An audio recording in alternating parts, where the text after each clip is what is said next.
What's going on, guys? It's me, Airliners Fan 2016 here, and today we have my Airliners International 2024 haul video for you guys. Super excited to get into today's video. Today, I'm gonna give you guys all of the things I got from Airliners International 2024. Well, in this video, I do have a couple of models that I'll be unboxing, but that's coming in a mass unboxing. But there's some models that are gonna be here too, and I'm just super excited. So this is my second time doing this after I did last year's Airliners haul from Dallas, Texas in 2023. And yeah, here are all the memorabilia items I got from this year's convention at Kansas City. So kind of like the same deal, I just go over each of the memorabilia items I get, and yeah, just like take a look at them. I probably do a little bit of reviewing, and yeah. But other than that, it's gonna be a long video, so make sure you have a snack with you or a drink. And yeah, kind of like it's around an hour video, so welcome to the premiere, and I'm just super excited to get into this haul video for you guys. So no words can really describe how excited I am to get into today's video. So with that being said, I'm gonna go over what I got on my booty bag right here. So well, before that, I want to show you guys the booty bag. So here is the Airliners International 2024 booty bag. So as you can see on this side, excuse me because I accidentally hit the tripod. So as you can see on the front side, you have the Airliners International 2024 logo. You got a TWA 707 Kansas City. The convention lasted from June 26th to the 29th of 2024, and it's an MCI 2024. And yeah, make sure to stay tuned or get into Airliners International 2025 in Atlanta, Georgia next year. So that's gonna be exciting. As I move over to this side, we're gonna move on to the other side. So here is the other side of the booty bag. You got the Gemini Jets logo in a black background, which I think that's very unique for the booty bag to look like that. So that's really cool. But yeah, really cool stuff to get into for the Airliners haul video for 2024. And I'm just super excited, to get into today's video. So without being said, let's get started with a couple of aviation memorabilia items. And yeah, we're gonna get started right away. So without being said, let's begin, everybody.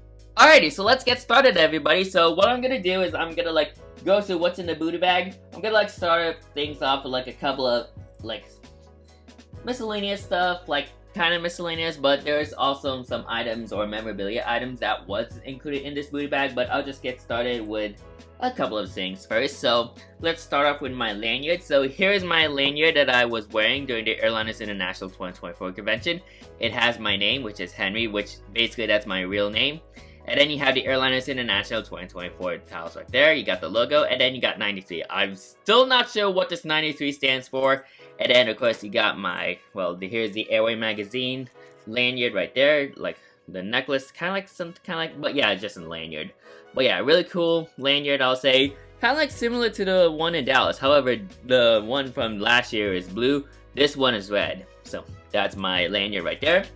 Next up, I do want to go over is, I think this was also included in the booty bag, but I got a pair of headphones, Express Jet earphones or noise cancellation earphones, which you would mainly use this for the in-flight entertainment. So really cool. I got some Express Jet earphones right there. Next up, I do have a couple photos that I did. So here are some photos. So basically what this is, I was actually selling some, not really selling, but I was trading some photos that I took. So these are all my plane spotting photos. Not everybody took it, but a handful of people did. But other than that, really cool to get some, bring something to trade with other aviation enthusiasts. So yeah, some of these people actually have my photos right now, so really cool. And then next up, I do want to go, because I got a couple of Ziploc bags that has all this stuff. So here's another one. So I got a couple of magnets. So here, we'll start with some, we'll start this later. But if I could try to go over. Okay, I'm trying to look. Okay, so here's some more memorabilia items. So I actually got this from the TWA museum while I was at the barbecue, the Kansas City, the Friday night at the Props barbecue. I got a couple of TWA memorabilia items from them, and here they are right there. So I'll start this off. So I got this TWA pen, which is really cool. It's kind of like a, oh yeah, just press it like that, and then boom. And then I also got some TWA. I'm guessing these are this is where you place all your your cups, and then you would set this down, so kind of like a cup base, some kind of thing. So here's the first one. It has the TWA logo, and I do want to get this because it has San Francisco. So you got San Francisco right there, flight TWA. You got the Golden Gate Bridge, a church, and a cable car, which is, of course, those are like the icons of San Francisco. Not sure about the church though, or maybe that's like a Spanish church or like a landmark. And then you also got this dragon, which is like representing Chinatown. So really cool to have some memorabilia items from the TWA Museum at 10 Richards Road. Let me set that aside. And I also want to get this too, so I actually got a plane tag. So this is a plane tag of a Delta Airlines Boeing 757. Of course, this is actually my second plane tag. So I got the L1011, but now I got the 757 because I did flew on a 757 from Atlanta to MCI. So I do want to get this as like a memory. This aircraft had the registration November 627 Delta November, number 5434 out of 750 757s that were built, I guess. And yeah, here's the back. So this is from Modern Arts. So they did a seminar during the convention. So I wish I could attend, but I think a video will be coming out on the World Airline Historical Society's YouTube page. But still nice to like get another plane tag. So that's my second plane tag overall. Next up, I do have a couple of shirts that I do want to show you guys. So this is like the only shirt I got, and I had to get this. I think this is from, I forgot where they're from. Jet Set shirts. Yeah, so they're from, I got this shirt from Jet Set Shirts. So here's the shirt that I only got. It says, flex like a 787, and it shows like a 787. Do want to get this because you know me. So really nice to have a shirt that looks like that. And yeah, that's all I want to give you. Like, I think these are like all the miscellaneous. I might also like have some like, what is that? Like business cards from other mall retailers. So I'll go into that on the next clip. But for now, gonna lead us off right there, and we're gonna move on to the next clip, which I'm gonna be overing these set of items right there. So with that being said, let's move on to the next clip and talk about these other items. Alright, so now that I got that table cleared up, let's see what's inside this Ziploc bag. So got a couple of items right there, so we're gonna take a look at them one by one. We're gonna start things off with this. So this is actually like, this is like an Independence Air, I think Independence Air? Yes, Independence Air baggage tag. Now this is actually a raffle bag, like a raffle thing. So basically what I had to do, because like I attended the Saturday night banquet, I just had to write my signature, as you can see right there. And this is the number. So 027456 was my number. If ever they call this out during the raffle, then they win a prize. So it might be a mug, a mall plane, or some like license plate, because I did see some license plate that have like aircraft names. Unfortunately, I did not win any of these raffles, but one of my friends did. But other than that, I do want to keep this as like a memory of my first Saturday night Airliners International banquet. So that's that. Next up we have, here, I'll just put this aside right there. So next up we have a couple of business cards. So we're going to start things off with Spruce Brothers Malls LLC. So they were there at the convention. So here's their business card right there. They do have a nice selection of models, and I was able to get some models from them. So here's their business card right there. And then here is the custom diorama basis, like the custom diorama basis, like not safety card, business card. So as you can see, Rockwood at jeffnet.com. And then here's their PO box and their all the other stuff. This is by Braid Myers. So I think they like make like very well detailed runways and taxiways. So I think that's what their business has to do. So I haven't got like anything from them, but maybe I can, maybe in 2025, who knows. I also got a couple of like tags right here. So here's the first one from Jet Tip. So here it is.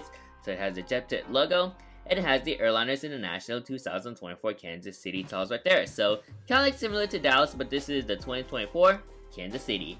And I was able to score a United Airlines tag too. So last year I was looking for one. I ended up looking for one on day 3.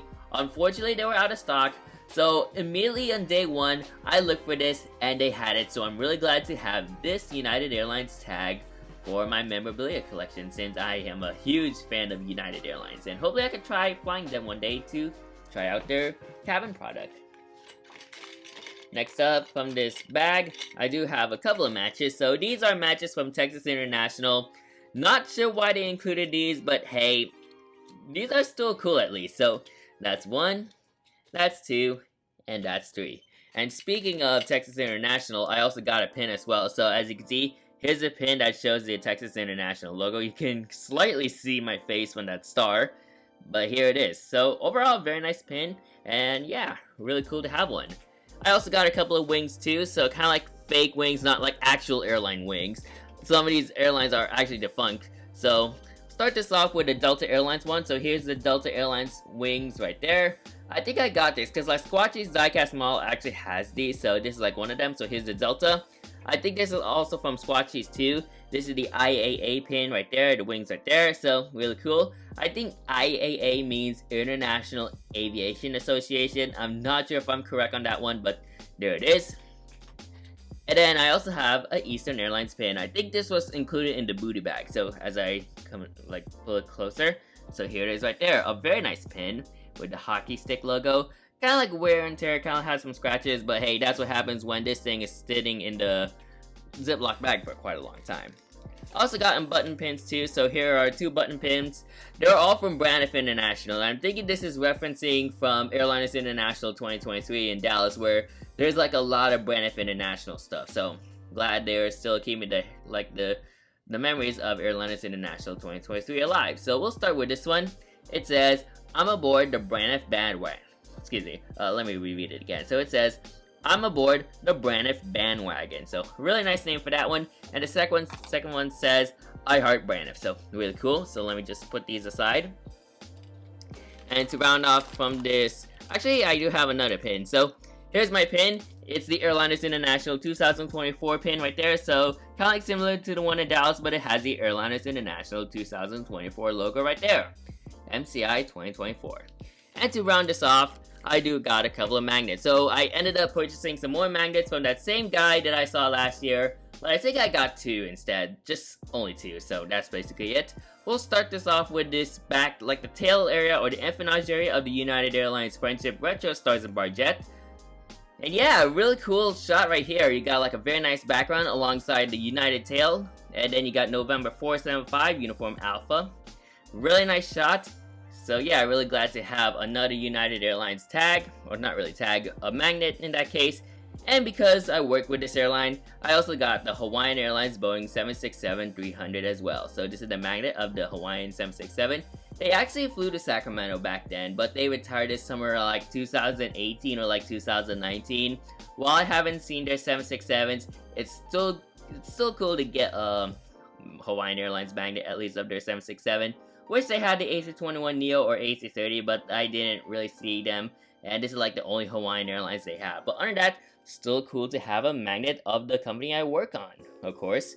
And yeah, that's it for all the items I have from like the Ziploc bag. So let me just go over, well, just get like an overview of them. So here they all are right there. Overall, a nice assortment of items right there. And overall, they're just so cool. They're really amazing. Yeah, they're just amazing. Now, yeah, I got a couple of more. So that wasn't really everything from the booty bag. Well, what was included in the booty bag?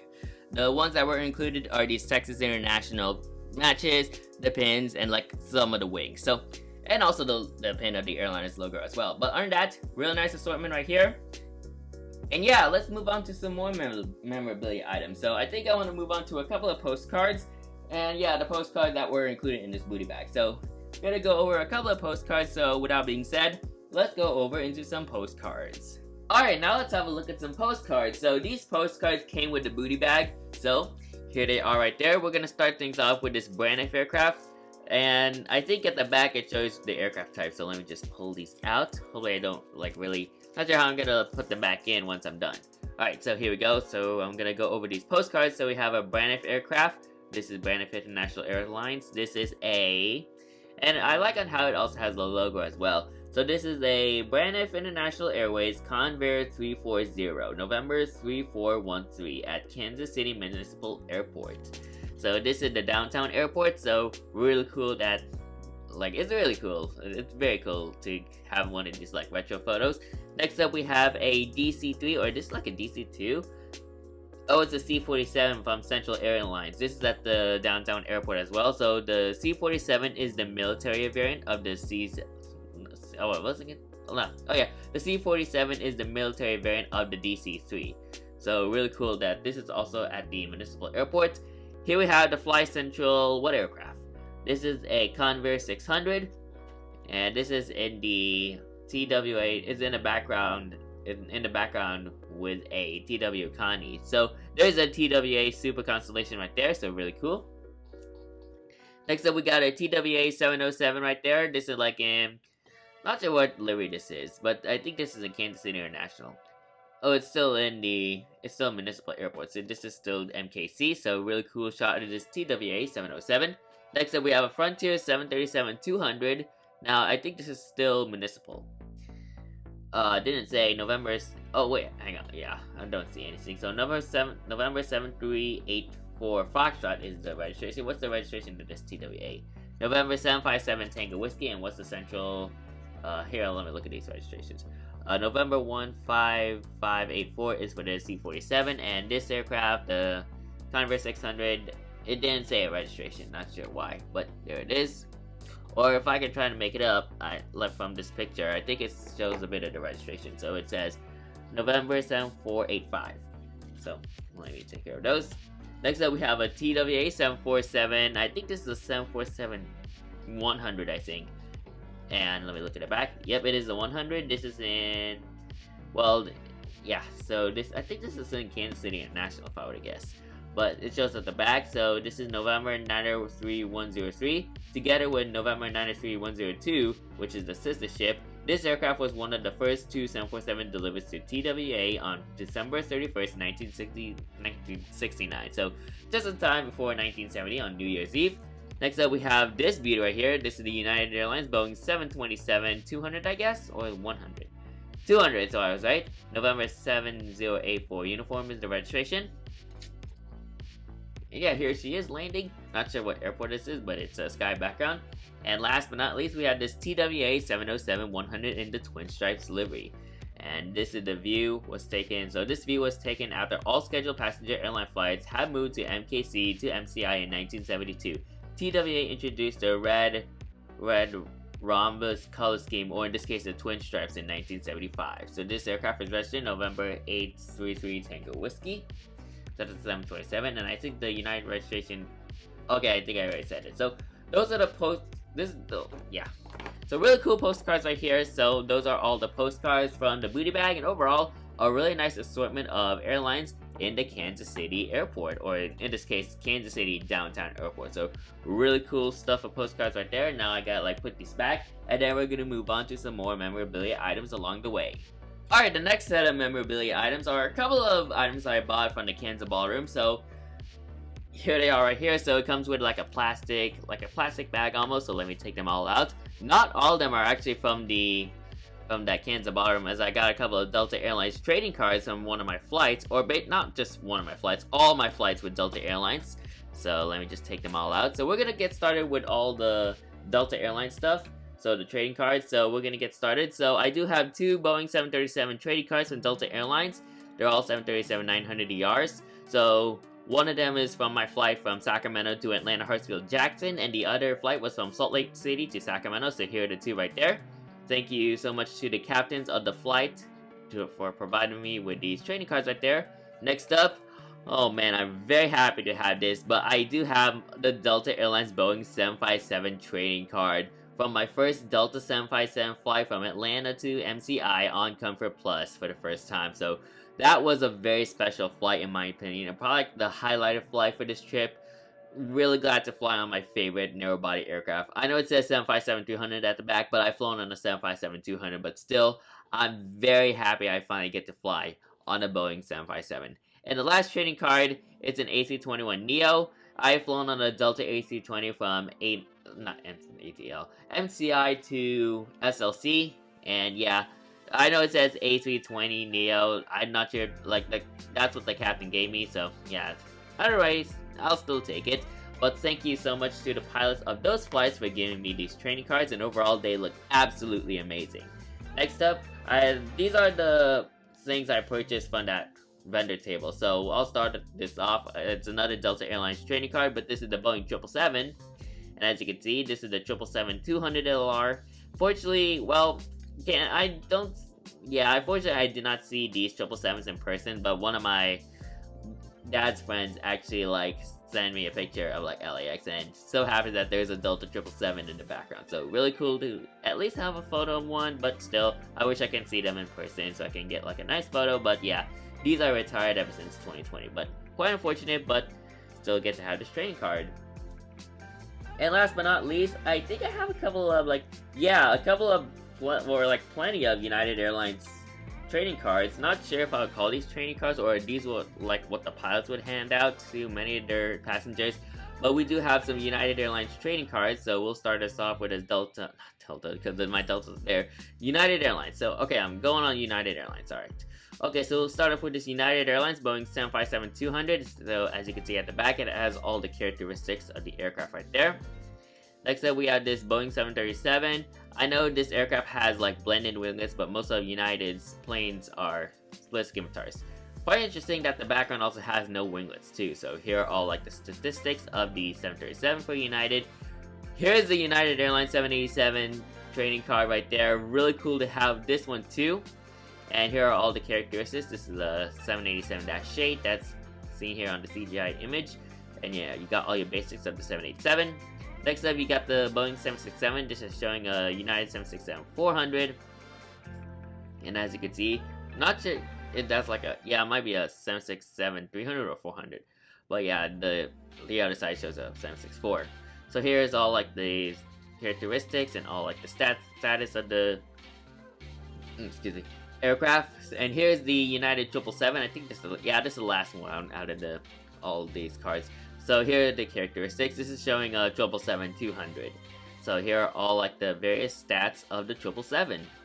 And this is showing a 777-200. So really nice to have all these like trading cards from one of my all these trading cards from my favorite airlines, of course being United and Delta. These airlines are really cool and really glad to fly on them. Haven't flown with United yet, but that might change in the foreseeable future. But other than that, really glad to have these trading cards as my aviation memorabilia from Airliners. So, and yeah, they don't really cost that much. I think I purchased them for like $10, I guess. But other than that, great deals on them, and I'm really fortunate to have them.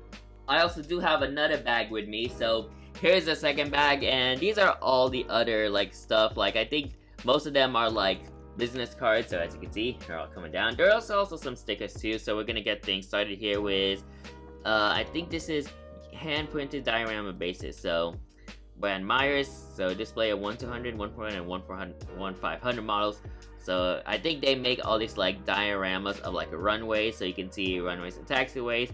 Here's runway 26 at Burbank Airport, and then you got a matte finish, so kind of like almost like the realistic look of like a runways and taxiways, so that's really cool. And they were there during the convention. Here's a United Airlines. What is this? Is this like a? This is really cool though. So it's like a trying to like figure what this is. This is like a brochure, I guess. Maybe it's like a brochure of like traveling to like the 1930s. So like 1933, and then shows like one of their aircraft, like their piston-driven aircraft right there. And then as you open it, it shows like an aircraft. And I think this is from Boeing, so that's really cool. What aircraft is this? I'm trying to like look. Yeah. So I can't really see this exact aircraft, or like what type of aircraft this is, but it's a really cool aircraft United Airlines operated back then. And I think this is like the route networks. So here's the route networks right there. Next up, we got a couple of business. I'll start off with business cards. So I have another Spruce Brothers Miles business card, so there it is. I also have a business card from Tarmac Designs. I'll go over to Tarmac Designs because I did purchase like an item from them that I'll show you later in this video. So here's their business card. I got two Squatchies diecast model safety cards. I'm gonna go into safety cards later, but I do have two Squatchies diecast business cards. So as you can see, you got Scott Nelson, which I think he's like the owner of the retail store, and they're based out of Washington State. More in particular, I think it's not Vancouver, Washington, Tacoma, Washington, so south of Seattle. So hopefully I can try to visit their storefront when I go to Seattle one day. Another Tarmac Designs business card. Here's a business card of Jet Set shirts. So if you saw like the 787 shirt I bought, that's from that store right there. I also got to see West Coast Diecast as well, so here's their business card right there. Of course, you've seen these a couple of times on many of my unboxings of West Coast Diecast, but it's right there. And then we're going to move on to some stickers. So I did got a couple of stickers, so we're going to get things started. I also have somebody who traded me a sticker, so it's really cool. Here's the first sticker right there. This is Jet Set Models. So I did purchase some GSC from Jet Set Models. That'll be featured on a mass unboxing. Or there's also a video that might be coming out later about Jet Set Models, because I also purchased GSC from Airliners, so you'll see a separate video or like an individual video of Jet Set Models. But here's their sticker right there. Kind of like almost a resemblance to like the Pan Am logo, because they did say that their logo is based out of the Pan Am logo, so that's really cool. Next up, I got a sticker from Jazz Cup Joey. So he was actually there during the convention. I had a nice talk with him and he gave me the sticker. So subscribe to his channel right there. So as you can see, youtube.com/JazzCupJoey. So really cool to have his sticker right there.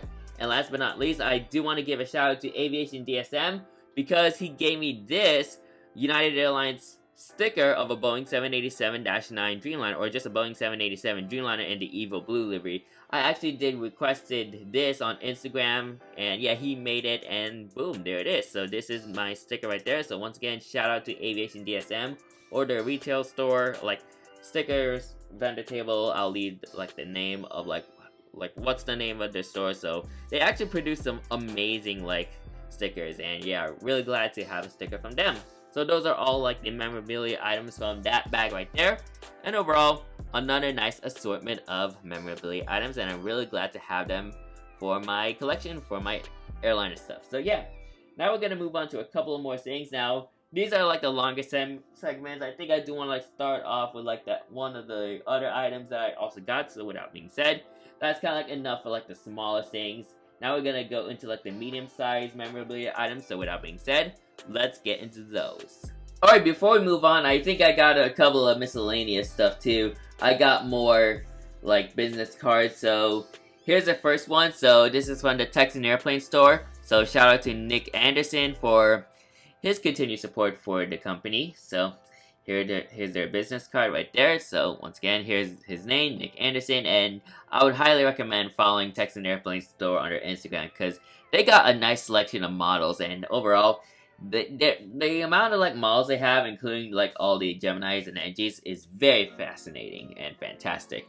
Here's their like flyer right here. So this is the Texan Airplane store flyer. So as you can see, it talks about the impact, products, contact, and then the story. So here is Nick doing Airliners International 2023, and then here's him with Todd Michaels. And then here's the Why Us area right there. And then here's the backside. So code TX10 is all like the things for 10% off. So here's that. And then the second business card I also got, I did see them in the Kansas ballroom, and let me just like show this to you guys. So here's the second one. So this is the Enhanced Air Models LLC. So what they do is they actually like put in all like say for example, there's like a model that's made without any like antennas or any aerials. They added the aerials and the beacon lights and all the various like antennas like and the Wi-Fi domes to make it more realistic, which I think that is absolutely very cool. So here's their email right there. They also have an eBay, so you can check them out at Enhanced Air Models LLC. And yeah, haven't purchased a model from them, but it's very cool. It'll be cool to actually get a model from this LLC, like this people right here. So really cool. Alright, so that's it for all these stuff right here. So these are all the miscellaneous stuff, some more like business cards and all the other flyers. Now we're gonna move on to a couple of extra memorabilia items. Now I'm not sure if these are also featured in the booty bag, but first up we have a Frontier Airlines. This is like a flight operations thing. I'm not sure what it's called, but that's there. So here's like, I'm guessing, what is this? Is this like a operating flight, like some kind of like flight operations thing? Kind of like a timetable. I'm not really quite sure. Well, here's the route map right there. So as you can see, Frontier Airlines, the old Frontier Airlines, they're based out of Denver, Colorado, and they do actually fly to Sacramento, which is really cool. So this is from September 4th of 1985. and they also flew into some international destinations as well. So here's their route networks right there. I'm guessing this is like a boarding pass kind of like type deal. Like it's kind of like a way of like a boarding pass. Like you just place it there, and then your flight dates. You put in your destination of airport and what seat you're in. So that's really cool. And then I think this is similar for this one. I think this is from Midway Airlines. And as you can see, so here's the front side. America thrives with MCI. So as you can see, there it is. And then as you can see, there's like all the various other things right here. And yeah, I'm thinking this is like a I'm guessing is this like a mileage program, like a frequent flyer program for Midway Airlines. So I think that's really cool. Or maybe this can be another like boarding pass type deal for that. So really cool memorabilia items right there. So once again, I think these all came from the booty bag as well. So really cool to have these items in my collection. And overall, they're also nice for my memorabilia items I have. So looking forward to look through all these and know what these are, because like I'm not sure. I'm guessing these are like boarding pass type deals. So like, yeah, you just put in all your flight information right there. So that's really cool. Now we're gonna move on to something even cool, and that's gonna be time cards. So with that being said, let's move on into some time cards. Alright, so now we move on into some time cards. Now, I think I got a handful of time cards, and then they're not just all Uniteds, but also some various like airlines. So, super excited to get into these. So with that being said, let's get started. So we're gonna get started with our first one, which is the PSA time card from June 23rd of 1975. So as you can see, California is a smile, and then you got the state right there, and of course you got like the smiley, and as you can see, Sacramento is one of their destinations right there. So here is Sacramento. You also got Lake Tahoe, San Francisco, Oakland, San Jose, Fresno, Stockton, Hollywood, Burbank, Ontario, Los Angeles, Long Beach, and San Diego, which is their hub. As you can see, new routes, LAX and Lake Tahoe are non-stop, and then more new routes, LAX to San Francisco every hour on the hour, Mondays through Thursdays. So more on weekends. So as you can see, here's all like the various timetables right there. So as you can see, you got all their flights right here from like Los Angeles to San Diego. So as you can see, let's see if I can try to like find Sacramento. So it's gonna be like a lengthy process to actually. Here it is. So we have a Long Beach to Sacramento flight. So as you can see, you got like all the various like frequencies right there. So every Sunday it would like a 9 o'clock departure, and then like flight number it would be like 139, and then yeah, all your various like flights. So really cool. You also got some direct flights right there. So these are direct flights, and then I think these are stopovers at San Francisco. And then you got a San Francisco to Sacramento. One of them is like a direct flight, non-stop, and then LA layovers and all that. Here's another, like, here's the other one. This is Sacramento to Long Beach. You got a direct flight from 6:30 to 8:20, and then you got all the various like scheduled flight departures right there. So leaving Sacramento and arriving at Long Beach. So these 3 direct flights are Saturday and Sundays, and then you got all your various stuff right there.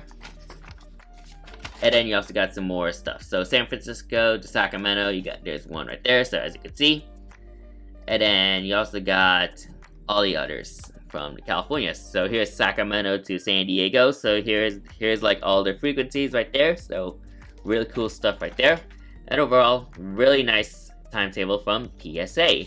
I have gotten to like a fascination, I started to get into like PSA a bit since they're like an airline based out of California, and I do want to like know more about their history. Next up, we do have the Western Pacific timetable. So flight schedule from January 8th to March 1st of 1996. And then you all got your planes right there. So here's like some parts of the timetable that you can see. So you can see some promotions right there.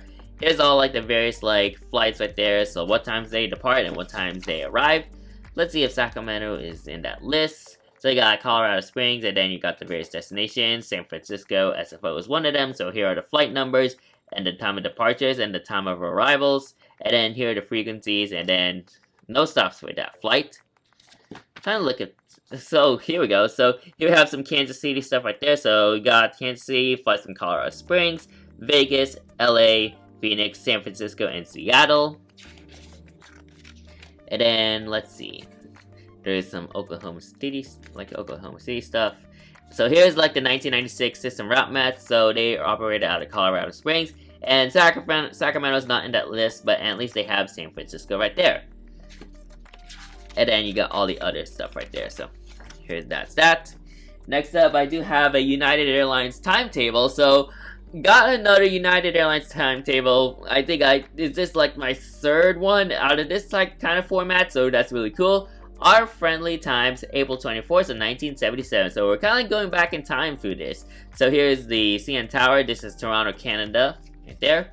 And as you can see, I already went over this in the Airliners International 2023 haul, but as you can see, you got all your various destinations right there. So you can see some Grand Junction to like Las Vegas, like Newark, and then Philadelphia and Salt Lake City.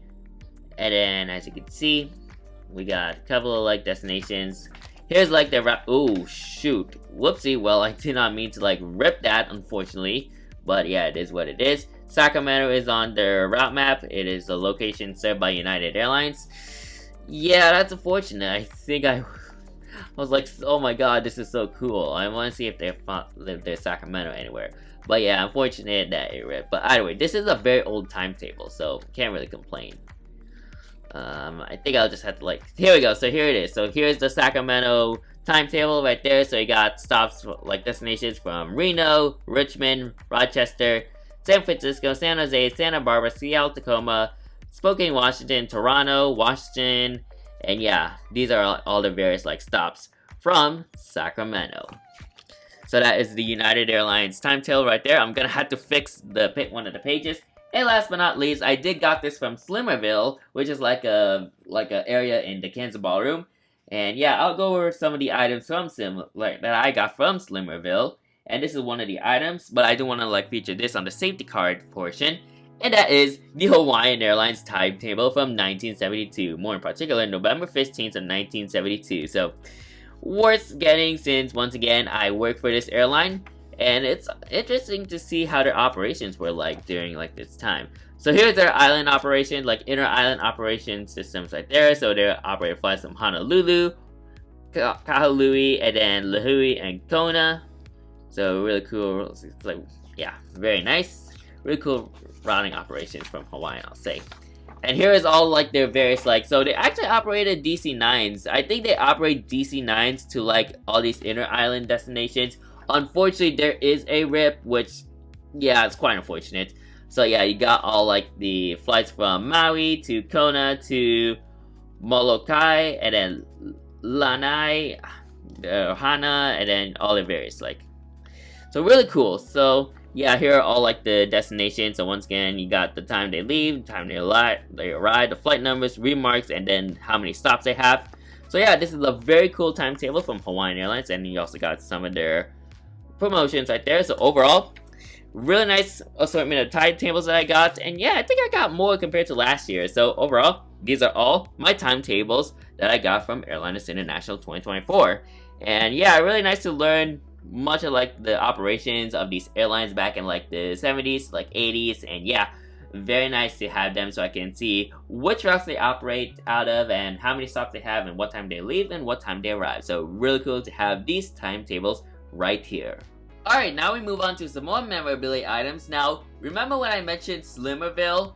Yes, I did got a couple of items from Slimmerville International Airport, or, well, that's the airport, well, not really exactly Slimmerville, well, just simply Slimmerville. So, Slimmerville, I think they mentioned about this, like Connor and JJ mentioned about Slimmerville, but Slimmerville is basically located in the Kansas Ballroom. So, what that is that Chris Slimmer had a lot of tables that are inside the Kansas Ballroom. That he kind of pretty much took up the entirety of like the Kansas Ballroom. So he has like plenty of like aviation memorabilia items, from safety cards, timetables, postcards, and a whole lot of others. And I did got a couple of safety cards, but I do want to show you guys some postcards. So here are all the postcards I got from Slimmerville. So we're gonna take them out, so I'm gonna give you guys a look. So let me just do this. So the first one is this Hollywood Burbank Airport in Burbank, California, with this beautiful PSA Boeing 727-200. There are actually two in one photo. So, well, this other photo, there's two. So that's pretty cool. And this is I'm trying to look. So Hollywood Burbank Airport, Burbank, California. new PSA terminal at one of the Southland's most active airline facilities. So really cool to see a nice look at Burbank Airport, which is, I think that's one of PSA's hub, like not really exactly hub, but that's like PSA's, what do you call that? It's not, oh yeah, focus city. So this is one of PSA's focus cities right there. Next up, we do have, I think this is San Francisco. Well, there's like it's in a plastic, so let me take this out. I do want to try to be gentle with these, so come on. Ooh, it's kind of like hard. Yeah, I'm gonna have to take this out, but I'm gonna start off with this one. So, oh, it's coming. There we go. So here, I think this is San Francisco. So this is San Francisco International Airport. Wow, it has all like very nice like letterings over there. So this is actually from 1969, I think. So that's really cool. So here are all the operations they had. So there's a TWA Connie right there. There are two TWA 707s right there, and then you got a Pan Am 707, and then there's runway 28 right and 28 left. I think I'm not sure they operated with one runway back then, but it's really cool to see San Francisco. There's also Japan Airlines too. I think that's also a 7-0. But really cool to see the beautiful San Francisco during like the 60s, like leading to the 70s. So this is what air travel must have looked like back then in San Francisco. Next up, I really had to get this, but this is Sacramento International Airport, and oh my goodness, look. So this is Sacramento International Airport way back in, I'm trying to look at the date, but this is, I'm trying to look for the date for this, but this is when they had this terminal. So this is what Sacramento International, well, before terminals A and B, this is like the main concourse of Sacramento International. It's just one building, and then you have these piers right here. So this is what Sacramento International looked like back then. That is just really cool, and this is the location of the ATC tower. This is actually really cool. So really nice to have a very old photo of Sacramento International. And I remember they actually had, I actually didn't know they actually had one runway back then. So that is really cool. I also got another Sacramento International postcard right here. So here is Terminal A right there, and somewhere around the side is Terminal, yeah, that's Terminal B. That is Terminal B right there. This is from, what year is this? I'm not sure why they don't have like a year, because like it'll be cool to like see what years this are.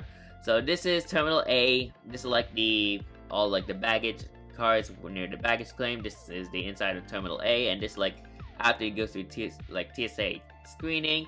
So this is a really cool picture to like hold on to. So once again, this is Terminal A, and over here is Terminal B. So really cool to have some old photos of Sacramento International. I also have another old photo as well. This is San Francisco International Airport. So this is the old San Francisco. I think this is like 70s or like 80s, some kind of like type deal. So really cool. You got the international building right there, Terminals G and Terminal, like I think that's G and this is A. So really cool. And then you also got somewhere here like that's Terminal 3, and then you got Terminal 2 right there, and this could like be Terminal 1. So really cool, like cool photo from the old times of San Francisco. And last but not least, I have this beautiful TWA Boeing 747-100, and this is from Los Angeles, California. As you can see it by the back. Still hasn't shown the year, I'm not sure why, but really cool to hold on of a photo of a TWA 747-100. So these are all the items I got from Slimerville in the Kansas Ballroom. So let me just like line them all like so. And overall, really nice assortment right here. Those Sacramento International Airport photos, those are just absolutely amazing. Wow, just take a look at that.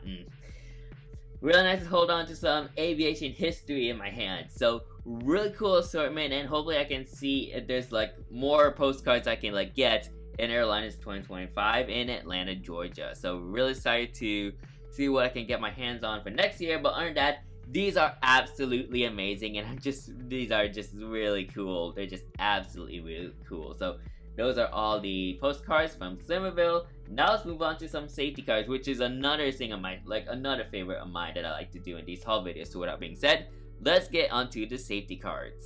Alright, now let's have a look at some safety cards that I got during the convention. Now, I got a couple of handful of safety cards. One of them is from the Slimmerville that I mentioned before. The other was from like a tour, and the other I just decided to get. Or maybe some of them were included from the booty bag. So I'll start with one. So here's the first one. This is a Delta L1011 passenger information safety card right here. So quite a different safety card they have for the L1011s. It's kind of like a paper style, and they just like unfold it like that, and it shows you all the safety features. Really cool that the L1011, like, this is like a really cool safety card, I'll say. It's not like your typical safety card I would have, but it's still cool regardless. So here's like all the safety information right there for this L1011 TriStar.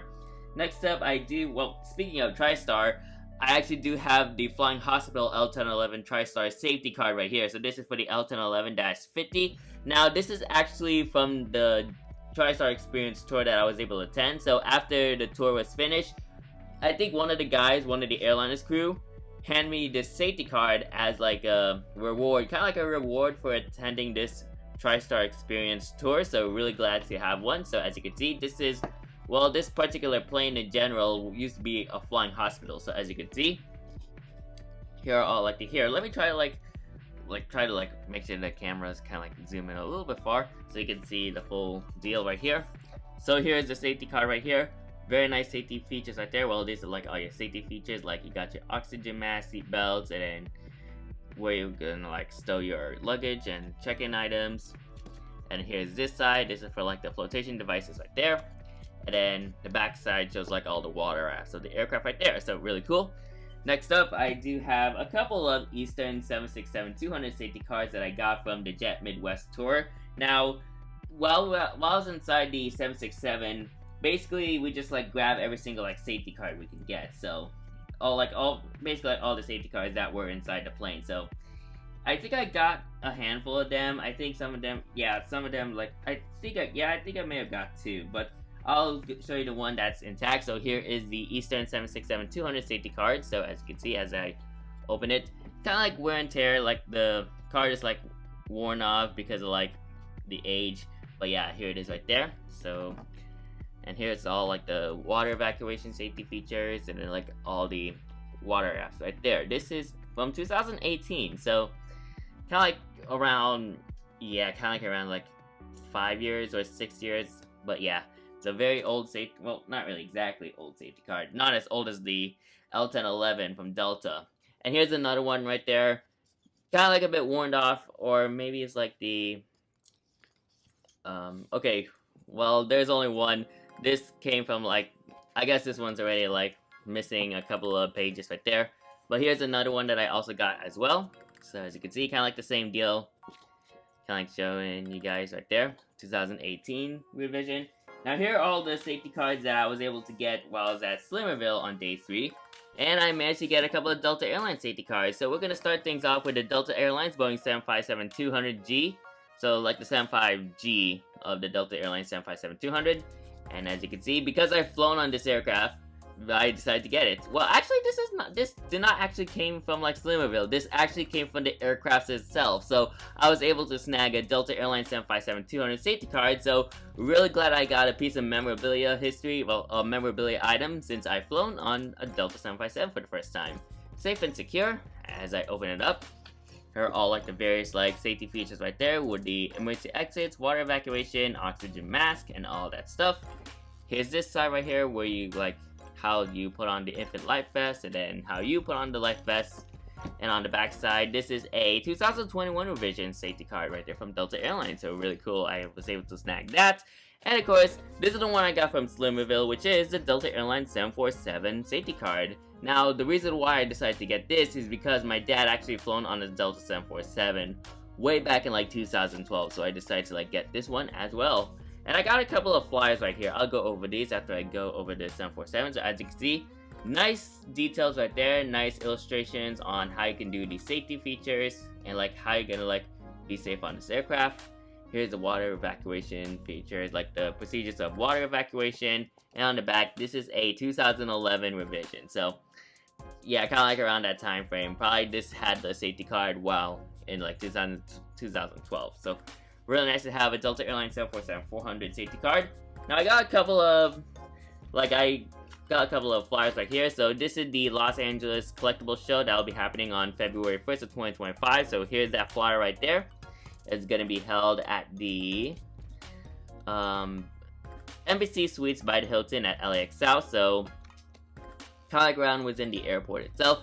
And here's another one. This is this is Chris Slimmer's like business card right there. So as you can see, wanted airline items, and at the back you got Chris Slimmer himself, and there's his PO box. And yeah, Lawrence, Kansas is based at, like, his home was based in Lawrence, Kansas. So kind of like a couple of miles away from Kansas City, but yeah, he has an amazing table, and yeah, he might return next year for 2025 in Atlanta, Georgia.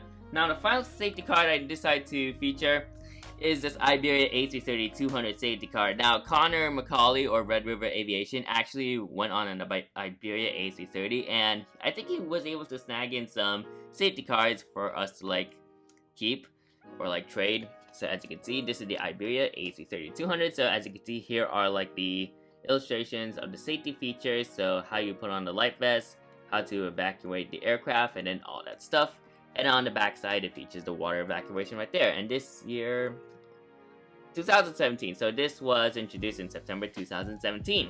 So a really nice assortment. I'll put these like flyers aside, or the flyers. I'll put all the safety cards just to like show you guys a full look at them. And overall, I got a nice assortment of safety cards from this year's convention, and probably more compared to last year's, because last year in Dallas I got 2, but this time I got like 6 of them. So as you can see, here are all the safety cards right there. Let me try to adjust my tripod a bit. And there we go. So these are all my safety cards I got during Airliners International 2024, and overall I really got a nice assortment of these safety cards. So really nice to keep these safety cards right there, and yeah, really nice. It's a nice addition to my memorabilia items once again. So once again, these are all like safety cards. I got the Eastern ones, 2 Deltas, 2 of the L1011s, and 1 of the Iberia A330. So really nice assortment of safety cards right there. Now let's move on to some Airway magazines, because I do want to take a look at those. So with that being said, let's look at some Airway magazines. Okay, so the next items I got from Airliners International are a couple of magazines. Now these all came from Airliners World, so here they are. This is the first one. I actually got 2 of them. So here's the first one. It shows like a picture of a Gulf Air Airbus A320, I think that is. And then it shows like all the various pictures right there. It's kind of like a magazine, and I think it talks about all like the various like planes and all like the history with the airplanes right there. Here's the Atlas 747 and Airliners Argentina's Airbus A340-300. Oh, maybe is that a 300? I'm not really quite sure. Here's like a selection of Herpa wings and like airplane shop stocks right there, so you can see. I think these are all Herpas. Well, you got some Gemini jets right there, and then you also got some Corgi Airs, and then yeah, very nice selection of stuff right there. Don't want to go over too much of this book. There's like I'm guessing it's like a coupon code, I guess, that's there. But you got that, and then you also got a model plane right there. So these are a couple of Gulf Air planes right there. They're models, so they're Radar models, which I think that's like a model brand right there. Here's a Gulf Air A320 right there, and then all the other like various like plane pictures right there. Really cool. And then here's my second one. This is actually an Airways magazine. So really nice to get an Airways magazine. So let me take a look at what's inside. Once again, don't want to go over too much, but it just talks about like all the various like things within the aviation industry. So here's a picture, one of the pictures. Here's a picture of a Sky Europe. I think that's a Saab 340, I guess. And then you got all the various. Here's a Fly 727 and a BRA 737. And I think that's Seoul Incheon. I think, yep, it is Seoul Incheon International Airport. And then you got all the various other like articles right there. Spirit Airlines. This is like the old Spirit Airlines. This is like the delivery of the MD-80s. And then here's like a amphibious aircraft. This is a 3D graphic rendition of the Clark's Ocean Airlines, which is really cool. Here's some more retro photos right there. Here's some Dragon Wings. It's like the page for Dragon Wings. So you got like a Northwest 747, and then you got a YAL-1A airborne laser from the U.S. Air Force, which is based out of a 747. There's a Frontier 737 as well, and a United 727. And yeah, really cool articles right here. And yeah, really nice to get a couple of these magazines. I may try to like read these during my spare time, but other than that, those are the magazines right there. So let me just like try to prop it up. So yeah, here they are right there. So these are all the magazines that I got from the booty bag. So real nice selection of magazines right there. The last piece of aviation memorabilia we're going to be looking at is a handful of memorabilia items. So we're going to start things off, which was included as part of the booty bag. We're going to be starting off with this. So this is a Legend Airlines folder. So as you can see, it's just like your typical folder. And here's like the phone and fax number. And I think this is the address, which they're located in Dallas, Texas. So not sure if I know like the history of Legend Airlines, but they were a very cool airline during like its time. Not sure if they still do operations as of late, or they're like a operation, like an airline that was there back then. Or I don't know, but that's a Legend, yeah. That's a Legend Airlines folder right there, and I got a handful of aviation memorabilia stuff. So we're gonna open up the folder so we can take a look. So we're gonna start things off with a couple of flyers. So let me just take them out. So we're gonna get started with the San Francisco Collectible Show. So we're gonna get started with a couple of collectible shows. So as I said, we're gonna start off with the San Francisco Collectible Show and Sale. So this will be the SFO Airline Collectible Show from September 21st of 2024 from 8:30 a.m. to 2:30 p.m. I'll be highly likely, if everything goes according to plan, we'll be attending this one-day show. And yeah, it's gonna be held at the Best Western Plus. Wait, is it Best Western Plus? Yes, Best Western Plus Grossvander Airport Hotel, if I'm pronouncing that correctly. So here's the location and right there, and you also get some free airport shuttles, like a free airport shuttle going to that hotel. So once again, I'll be highly likely I'll be attending this collectible show, and I decided to get 3 of them because yes. Next up, we have the Los Angeles Airline Collectible Show and Sale, which will be held on February 1st of 2025. This will be from 9 a.m. to 3 p.m. And I know a buddy of mine, Aviation LAS, will be attending this collectible show since he attended both the January and June of this year's collectible show. It will be held at the Embassy Suites at the Hilton LAX South Airport, right there. So this is the hotel right there, and it shows you all the information over there. And next up, we have the DFW Dallas Fort Worth Airline Collectible Show and Sale, which will be held on April 26th of 2025. And this will be from 9 a.m. to 4 p.m. And as you can see, here's the Braniff International Tail, and the hotel location will be at the Doubletree by Hilton DFW Airport North. So really cool collectible show here in the Dallas area, and yeah, very nice. Next up, we have a World Airline Historical Society flyer right here. So as you can see, a lot of information, and yeah, all like the website stuff, but this is their flyer they have on the, I like the vendor table right there. So as you can see, well, not really exactly. Yeah, oh yeah, the general admission table right there. Yeah, they have it at the general admission table. So as you can see, here is the back side. You have the membership checklist, excuse me, so you can become a member of the World Airline Historical Society. Yeah, so here's their flyer right there.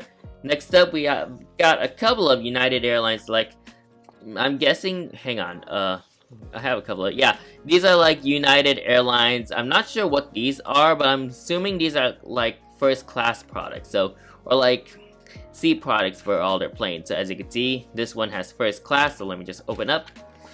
Guessing this is, I'm guessing this is like all like the information for first class, I guess. Not really quite sure, or like what you need in order to get first class. Like, what is this? I don't really exactly know, but it's really cool to have these kind of like things from United Airlines, and this is during the Battleship Gray time. So as you can see, judging by the color, you can tell that it's during the Battleship Gray era for United Airlines. So really cool. Next up, we do have a Midway Airlines. This is kind of like the same thing as what I have for the United, but this is for Midway Airlines. I'm guessing this is like a first class type product, and what they have on their first class, and then what are the requirements, I guess. So as you can see some restriction articles, double check valuables, 2-piece or baggage. But yeah, really cool to have this one. And overall, it's a really interesting memorabilia product, I'll say. Next up, I found this on like one of the lobbies, and when I was at the close to the floor that had the elevators, there's like a table down there, and they have an Airliners International 2024 bingo. So here's what's in the bingo right here. So I will probably like work on this later, but I do want to show you guys. So it has a TWA museum visit, I'll cross that off, and OAA tour, won't cross that, join the WAHS. I think that's like the membership, I guess. Own a model plane tag, and then yeah, I can cross all this stuff. So you can get a bingo out of this, just like make sure you cross them off and hopefully for a bingo. So really cool to keep one. Next up we have an envelope right there, and I think this shows all like the information or like my receipt. So, well, first before we get into the receipt, here is like a, I'm guessing this is like a mock-up boarding pass for Airliners International 2024. So as you can see, really cool. You got the Airliners International Kansas City, Missouri, USA, and then you got the dates opened, and then like the airline, and then as you can see, not good for passage Kansas City, Missouri to the world. From Kansas, yeah, really cool. From Kansas City, Missouri to the world. So kind of like everywhere. So really cool that I get, or they have like a mock-up boarding pass for the Airliners International Convention. And here's like kind of like pretty much my receipt for, or my flight itinerary. I'm not sure if I want to go over here. I'll make sure here. I'll get this out of the way so I can take a look at if there's not any like personal information that's here. Okay, so no personal information, but here's what it looks like. So as you can see, of course I got my name, and then I ended up going for the 3-day registration and banquet, and Friday night at the Props barbecue as well. And then I got my, of course, everything, early buyer registration name, Dreamliner Fan 2016, and me, my real name. And then here are all the tours I attended. So yeah, they highlighted the Jet Midwest tour, but I also went to the TWA and the TriStar Experience. So that's that. I just fold it back up again and then place it back in my envelope right there. If I can try. Gonna have to go through this quick because like I've been recording for 6 minutes. Next up we have DG Pilot, like DG Pilot flyers right here. So yeah, they're based out of St. Paul, Minnesota. So as you can see, here's their flyers right there. Here's all like the products they offer, and then here's the barcode, so you can scan that and go to their website. I've been purchasing a lot of models from DG Pilot, and overall they have some great customer experience. I'm really glad to buy some models from them. Shout out to Aviation LAS for all these like drawings right here. So here's this first one. Here's like the first one out of a couple. So I have a Lufthansa 747, Asiana A350 and A380, a China Airlines A350, a Fiji Airways A350, a Scandinavian A350, a British Airways 747, a BOAC Retro 747, guessing that's an Air France 777, Lufthansa 747-J current livery, Aeroflot 777, British 777, KLM 777, Virgin Atlantic 787 Dreamliner, KLM 747-400, the Negus livery 747, and the Landor livery 747. Had to like go through a lot of them since I want to make this quick. So those are one of the drawings Aviation LAS or Eduardo did. Next up we got a handful of drawings as well. Here are the next couple of drawings. As you can see, here is Aviation LAS's drawing on the PSA Retro Airbus A321. Really nice for him because he knows that I flew on this aircraft, well before it was in this livery, but he knows that I've flown on this registration. Next up we have a Philippine Airlines 777-300ER. A nice drawing from here because, yes, and I think he really knows my family's heritage, so that's nice of him. Next up, we have the KLM 787-10 in the 100 years livery, so here it is. Absolutely amazing. I love the takeoff angle. Like, I'm glad, really cool that he was able to replicate the takeoff of the aircraft right there. And next up, we'll save this one for last, but next up we have the British Airways Boeing 787-10 right there, looking absolutely very nice. And pretty much the last thing I do want to show you guys, because he really did do this just for me, it is the Southwest pink one, because wow, I can't believe he literally drew pink one just for me, and he even included my username as well. That is amazing. Thank you, Ed, for this. This is absolutely awesome. Now if I'm looking at making sure that's it. Well, that's it. The last thing from that folder is a flight operations guide for Airliners International 2024. So, want to go through this. So here's all the airway magazine, subscribe and all that. Here's the introduction of the page, the introduction page. Here's a flight plan, the flight plan right there. So as you can see, You got the various times on when are the events that are going to be happening. Special recognitions right there. So as you can see, you got all the special recognitions over here. And then you also got Connor McCauley's name right there. His name was spelled wrong, more in particular his last name, but Bill Zimmer talked about this with him, and yeah, I think he'll get the name right next time. But yeah, that's Connor McCauley, or Red River Aviation. So really glad that he's in the special recognition list. Next up, you got the vendor table layout right there. You got the Shining Ballroom over here. So this is the layout of the Shining Ballroom, and then you got the Kansas Ballroom right there, which is right here. Of course, the layout of the Kansas Ballroom. Here's the Kansas City International Airport diagram right there. So as you can see all the various taxiways and terminals, including the runways, like one left and one right. And they also have a diagram of the Kansas City Downtown Airport, or the Kansas City Wheeler Airport. So as you can see, here's like the various taxiways and all your runways right there. Wheeler has like 2 runways, and then you got the FBO ramp right there. Ooh, not sure why I can't talk, but yeah, I need to take a breather, but here we go. Whew, alright, here we go. So you got the tours right there, so of course it lists all the tours that are available, or like the tours times right there for the TWA, Amelia Earhart, Jet Midwest, TriStar Experience, and the NWS Tour. So here they are. Next up, we have the World Airline Historical Society. Like, I'm guessing this is like one of their flyers, or just like the, what is that? I think this is like the registration or something. Like, check out their website right there. Next up, you got the flyer of the Saturday Night Banquet. Once again, Noel Phillips was our guest speaker. He talked about the search of the Yak-40 and other aircraft from the former Soviet Union. So, really nice job for Noel Phillips on the Saturday Night Banquet. I've seen his banquets and all of the list. I've seen him speak during the banquet, and overall he really did a great job on it. And here's the next page right there. And as you can see, you got the Airliners International 2025 convention, which will be held in Atlanta, Georgia from June 25th to the 28th at the Delta Flight Museum. So, really excited to attend this convention, and overall it's really nice to see Atlanta back ever since 2019. And then you got the JJ postcards right there. That's the page. And then you got the Jet Tip page. Of course, me using Jet Tip all the time. And then you got the Gemini Jets products right there. So, yeah, that is it. And then you also got Braniff International at the back cover as well. So, that's it for all the memorabilia items. So, yeah, I think I got pretty much a handful of all these memorabilia items. And overall, an impressive turnout, I'll say. So, here's a overall look at them. And as you can see, it's just amazing to look at them. Wow, these are just so cool to have these memorabilia items and some aviation memorabilia or trade-in items from all my other aviation enthusiasts that I follow. So yeah, that's it for all the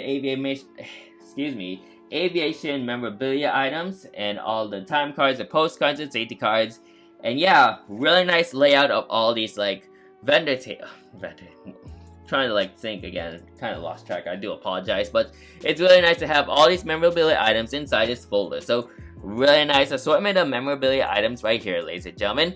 So that is it for all the, that's it for all the memorabilia stuff. Now we're going to move on to the fun part, which is the model. So I'm super excited to get into the model. So with that being said, we're not going to waste further time, and we're going to get straight right away to the model. So let's do that right now. So let's move on to the model section of this haul video. Alright, now to begin the fun part of this haul video, and that is the models. Super excited to see what models I have. Now, for this video, this is just a separate video of the models I have. I have an upcoming mass unboxing that will be coming up soon, which will be mass unboxing 13. So stay tuned for that mass unboxing, because it has all the items I have from Airliners International, or just the models I have or I got during Airliners International 2024. But this model unboxing is just part of this haul video, nothing else. So a mass unboxing for the Airliners convention for this year will be coming up soon. But we're just gonna get started with the models I have, because these models are either, it's a mix between special and well needed. So really excited to get into those. So we're not gonna jump straight into the model right away, but I do have something very cool to show you, and it is a 1-400 item. So here we go. So we got a box right here. So inside this box is a 1-400 ATC tower, and shout out to Tarmac Design. So I think I mentioned about their business card.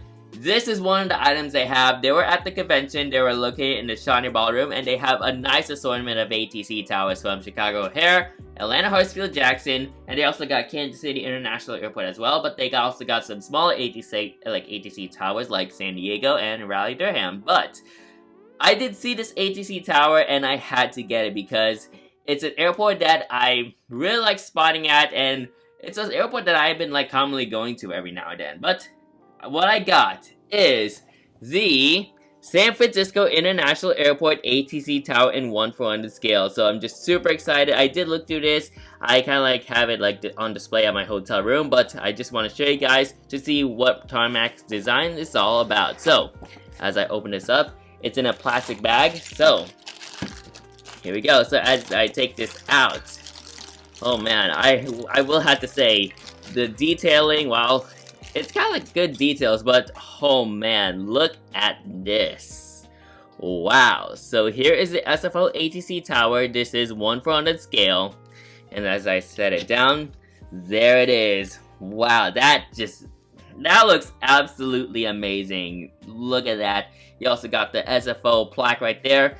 That is just absolutely amazing. And this is 3D printed, by the way. So the amount of the shape of the ATC tower itself, it looks absolutely phenomenal. And they also got these things at the back of the tower. That is nice detailing right there. That is just awesome for a 3D printed ATC tower.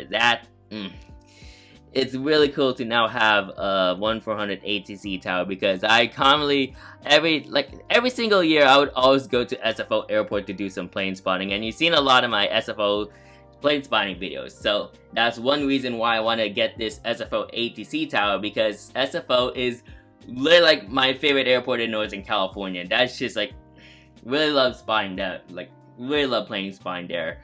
Really awesome airport, and I would highly recommend going to that airport because they got a nice variety of United planes to international heavies. That is just awesome. Really nice to have this ATC tower. I also did mention that I mentioned about them making a Sacramento International Airport ATC tower, so hopefully that's in the works.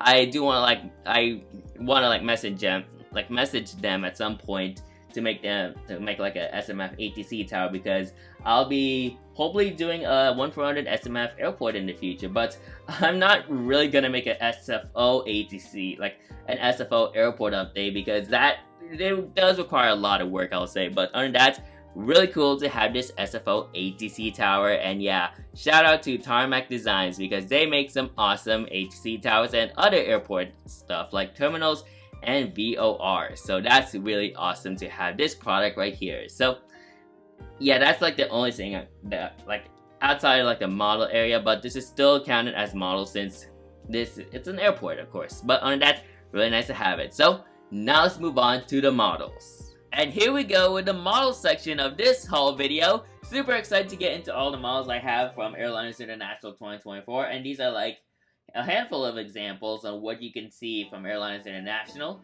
So we're gonna get started with the models, so let's do it. So I'm actually gonna start off with the trade models. So I had a couple of model collectors that trade models for me, so really glad to take some models from them because they had this in the collection for a couple of years.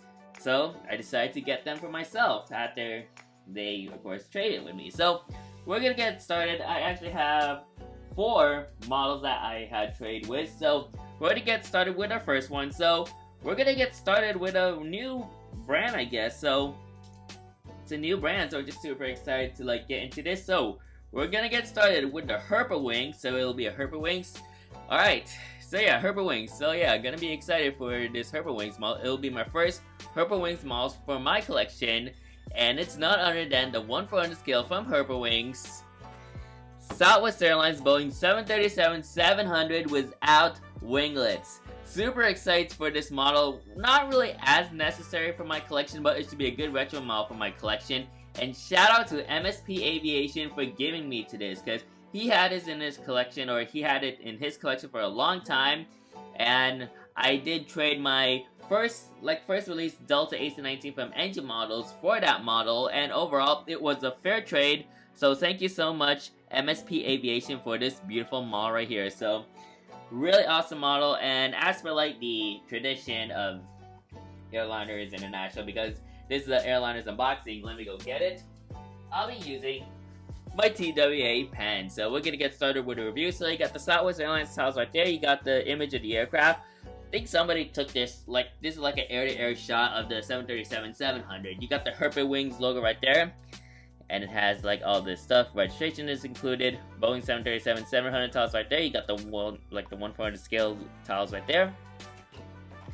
Moving on to the side. So here's the side right there. So kind of like the same thing. And I think, okay, aircraft number, not sure about this, but yeah, this is my first time reviewing a Herpa Wings box, so it's really new to me. So you got the Southwest Airlines tiles right there. Here's the barcode, and then another side, kind of like the same side. And here's the back side of the box. So as you can see, this is in German, since Herpa Wings is based like a model retailer in Germany. And then you also got like various like hazards and all that warning stuff right there. I think these are like warning stuff, I'm guessing. I'm not really sure. But what I do like about this is you also got like the specifications of, I think, the model or the plane itself. So the wingspan is 34,000, or, well, how am I gonna read this? But this is, it's just like this, like, what is that? The dimensions, or like, yeah, excuse me, the dimensions of like the wingspan. So here's the wingspan, the length of the aircraft, and the height of the aircraft. So that is absolutely like really cool. So, yeah, just super excited to get into this model, and once again, thank you so much, MSP Aviation, for this model. So overall, it should be a very interesting model to review. So without being said, here she is, and overall, it actually looks very nice. You want to double check to make sure that the thing came intact. I did double check on a couple of models, so some of them are intact, but this one is intact, and overall, it actually does look very nice. And yeah, this is made out of die-cast metal, but the fuselage and I think the wings are made out of plastic. But other than that, it's really cool to own a very old, well, Herpa Wings model in my collection, and overall, it's a very nice model. As I said, thank you so much, MSP Aviation, for this tray right here, and overall, it looks absolutely amazing. And here's the Herpa Wings 1/400 scale Southwest Airlines Boeing 737-700 in the candy blue livery without winglets. Really cool model for its time right here, and overall, once again, it's really cool to have a Herpa Wings model in my collection. I think this could be my first, like, I'm guessing first Herpa Wings model, and my first Herpa Wings in 1/400 scale, because, oh yeah, I was referring to something different, but this is the Herpa Wings model, and it's my first one right here. So, we're gonna get started with the review. Probably should not zoom in too much since it's kind of like a small model right here. So we're gonna get started. So you got the cockpit windows right there, and then you got the nose shape of the aircraft. Kind of like a okay nose shape for the Boeing 737 on Herpa's mold. Not too as good, honestly, but it's still good for what it is. Here's your main landing gear, and the main landing gear door contains part of the registration. You got your L1 boarding door, and then you got your windows, which are printed very nicely. I also like the livery, unlike how Herpa was able to paint the livery, or place the livery in livery, of course. I also like on how they have the blue of the candy blue livery, so that's very nice. Here's your single emergency exit door, and then you got your CFM 56-7B engines right there, and your main landing gear. There's not much on details. There's no like pitot tubes or any sag ports, but I think that's reasonable because I think this model was made somewhere around like the late 1990s or like the early 2000s. So yeah, this is a very old model right here. Here's the wing details. Of course, you got your various speed brakes, flight spoilers, and slat flaps, CSFF, and all your flat check fairings, which are painted red, so that's really cool. Moving on to the back area of the aircraft. So here's the back. You got your L2 door. You got the aircraft registration, which is November 794 Sierra Whiskey. I think this aircraft is either stored in like Birmingham or is already scrapped. So that's unfortunate for that aircraft, but if it's still stored, then that's really interesting, I'll say. Moving on to the empennage area of the aircraft, you got your L2 door, and then you got your APU right there, which once again, not really, you can't really see much of the APU, you can't see like a specific detail of it, but hey, it is what it is for a model around this time. You also got your horizontal stabilizers, and the Southwest candy blue tail, which I think Herpa Wings did a fantastic job on printing. Here's the front view of the aircraft, a nice front view. The nose landing gear, I will say, it's seen better days, but hey, it is what it is. And then moving on to the starboard section of the aircraft, you got your various R doors. But I do like on how they added like the detail. it's kind of slipping. But I do like, think you can see it, but I do like on how they added the detail of the cargo hold right there. And then you also got the aft cargo door right there. Moving on to a top view of the aircraft, so yeah, nothing really too much. Nothing much is in the top view, but here's the top view. Moving on to the bottom, there's no stand hole on this model, kind of like similar to what NG does, but you also got the Herpewings logo right there. I'm gonna try to focus. So here's the Herpewings logo over there. Moving on to the front section, and I do like the fact that the model is a two-piece, so that's very nice. Moving on to the front section of the aircraft, kind of like a good front section. I think the wings are about as okay. They're not really as flexing when it's in the air. And then you got your back section right there. So overall, a very nice model to have in my collection, and once again, my first Herpewings model, and yeah, thank you so much MSP Aviation for this model. I know I said it a couple of times, but I still want to give a shout out to him because he gave me this model as a trade. But on that, it's a very nice model, and I'm really glad to have a very old Herpewings model in my collection. So once again, first Herpewings model in my collection. That's really cool. I know I have a couple of Geminis and NGs, but it's really cool to have another new brand. So that is the Herpewings 737. Let's move on to our next model. The next model is another trade I have. Now this particular model, I'm just super excited to have because it is a Southwest Airlines state livery that I've been wanting to have for a very long time. Although this particular plane no longer, well, doesn't really exactly exist, but the airplane still flies. But I'm just super excited because I've been looking forward to having this state livery for my Southwest Airlines collection for a long time. And given to my location, I'm really glad to have this model as a trade, and I'm really glad to have it for my Southwest Airlines collection. And that is none other than the Gemini Jets 1/400 scale Southwest Airlines Boeing 737, oops, come on. These are the Southwest Airlines Boeing 737-700 in the California 1 livery. Man, I'm just super excited to finally have California 1 in my collection. I've seen the 737 a couple of times.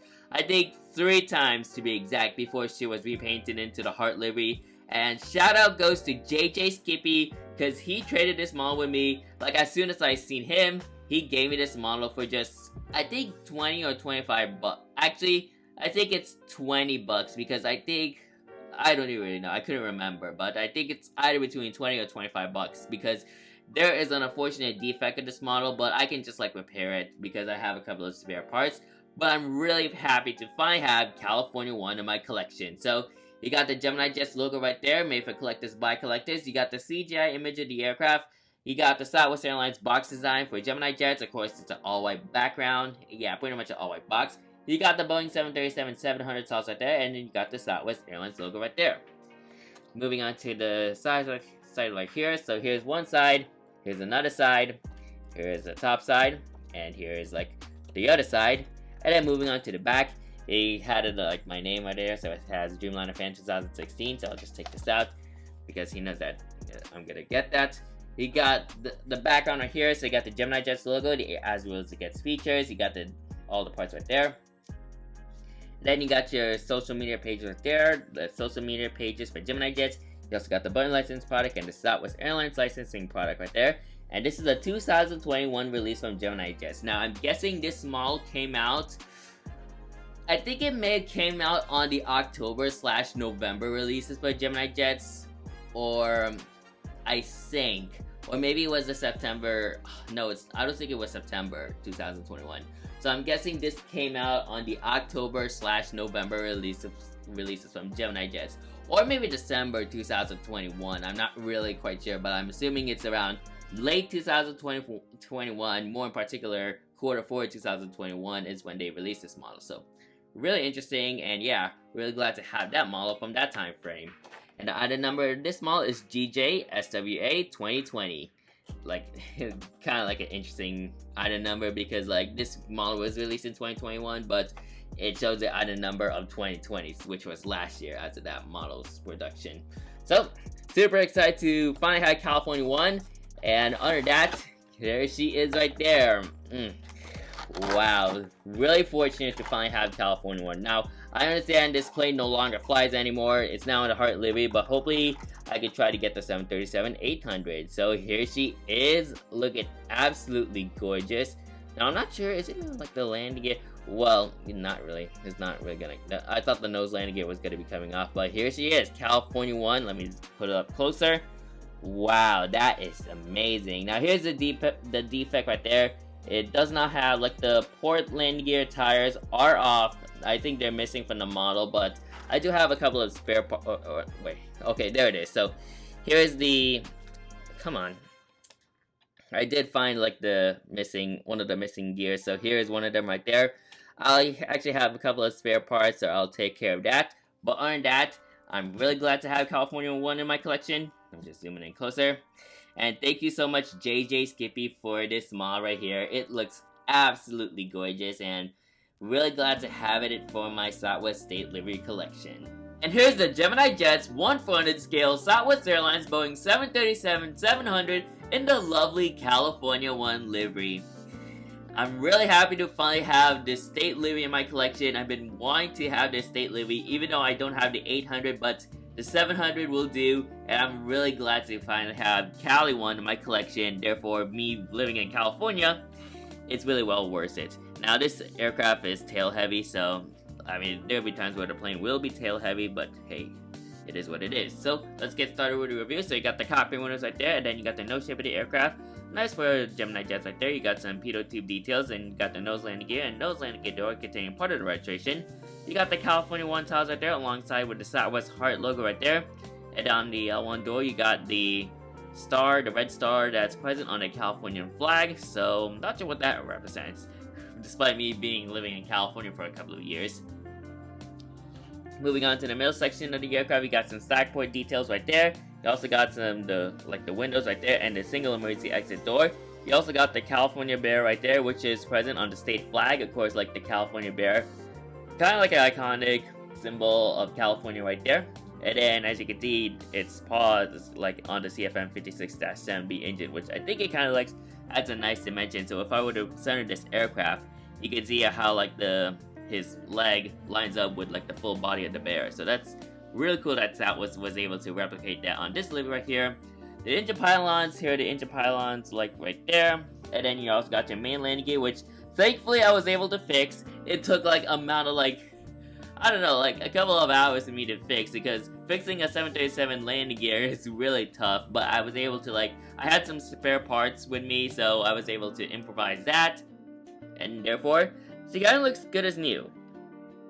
I mean, like, the exhaust area has seen better days. It's kind of is vented, but yeah, it is what it is. You also got your top antenna and your Wi-Fi dome. Yeah, Wi-Fi dome's right there as well. Moving on to some wing details.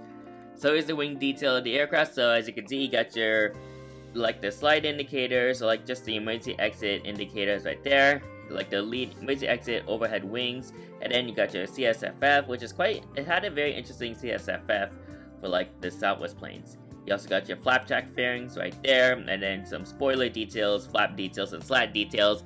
And here's the blend-in winglet. So as you can see, Gemini Jets ended up making this model with the blend-in winglets. Then they put California One on the 700 with Scimitar winglets before she got repainted in the Heart livery, and now she's on an 800. Moving on to the back area of the aircraft. So here's the back area of the plane. You got the aircraft registration, November 9043, Whiskey November. I've seen California One a couple of times while I was plane spotting, but mainly I saw her in the Scimitar winglets. I'll show you the best picture I got of her, and that was actually the third photo I got, California One. That was my last time I seen it on the 700, but at least I got a very nice shot of Cali One when it was still in the 700, and yeah, it was on a nice golden hour afternoon when I got that shot, so yeah, really nice. The November though, the end kind of seemed to have a paint fade, but it's not really too noticeable. You also got your L2 door, and then moving on to the empennage area of the aircraft, you got your APU and the horizontal stabilizers, and the Southwest Airlines tail, which I think Gemini Jets also did a great job on the printing of this aircraft, of the livery, or in the tail in general. Here's a fun, yeah, once again, because I added that. So here, let me look at this. So as you can see, I think it was this port. Yeah, it was the port wheel that ended up having a missing gear. The strut of the gear, not really strut, but the axle, yeah, axle of the wheel. It's missing one of the Gemini Jets wheels, the main gears of the 737. So I had to improvise on one of my spare parts that I have, and I had to like glue this in. While it's not really as perfect, I mean, it is what it is. I know it's not really too perfect for like a Gemini Jet standard, but hey, it is what it is. Once again. So here's a front view of the aircraft. Overall, I think it looks very nice. The cockpit windows look very nice in their printing. And then moving on to the starboard section of the aircraft, I really want to try to go a little slow. You got your R doors right there. You got your cargo hold. So this is the front cargo hold right there. And then moving on to the aft, like the aft area. You also got your aft cargo bin, which is right there. Moving on to a top view of the aircraft, so let me just position her. So here's the top view of the aircraft. Of course, you got your various details. Love the details on this aircraft right here. You got the beacon light right there, all along with the extra details. Moving on to the bottom section of the plane, as you can see. So here's the main landing gear. So this is the port landing gear that I ended up oh no, wait, not this is the one I ended up fixing. So I ended up fixing that. Overall, as I said, it's not really like the best job in the world right there. I improvised. I think that's an NG. I'm guessing that's like an NG landing gear, but either way, I had to like improvise, and it almost looks good as new, I'll say. So that's really good. But you got your stand hole and the Gemini Jets logo. The air intakes are right there. They're just printed in, which I think that's a good amount of detail at least. I mean, like not as like great as like having it molded in, but yeah. And here's the front view of the aircraft right there, looking very nice. And then moving on to the back area of the plane, here is the back view of the plane. So, wow. Finally, I have California 1 in my collection. This is just a beautiful state livery for a state that I'm currently living in. And once again, thank you so much, JJ Skippy, for this model. I think he had it on his like mass unboxing, on one of his like Christmas unboxings they did back in 2021. Or maybe it was like a Thanksgiving unboxing. Oh, maybe it was like Christmas in 2021 he unboxed this model. And on that, it's a very nice model. I'll actually keep this model since it's like a special model. I want to wait for like the November 8653 Alpha to come soon. I'm not sure if NG models, Gemini Jets has not done that before. Like Gemini Jets has not done California 1 on the 800 yet. I'm assuming NG might, like I'm guessing NG might do it first, but who knows? I don't really exactly know, but either way, depending on which brand makes it first, I'll get California 1 on the 737-800, and yeah, I'll just still keep this because it's a very special state livery. Once again, Cali 1 looking absolutely very nice on the 700, and yeah, this aircraft is now painted in the Heart livery, but under that, I'm still glad to catch her 3 times throughout my spotting days. So that is it for California 1. Let's move on to the next model.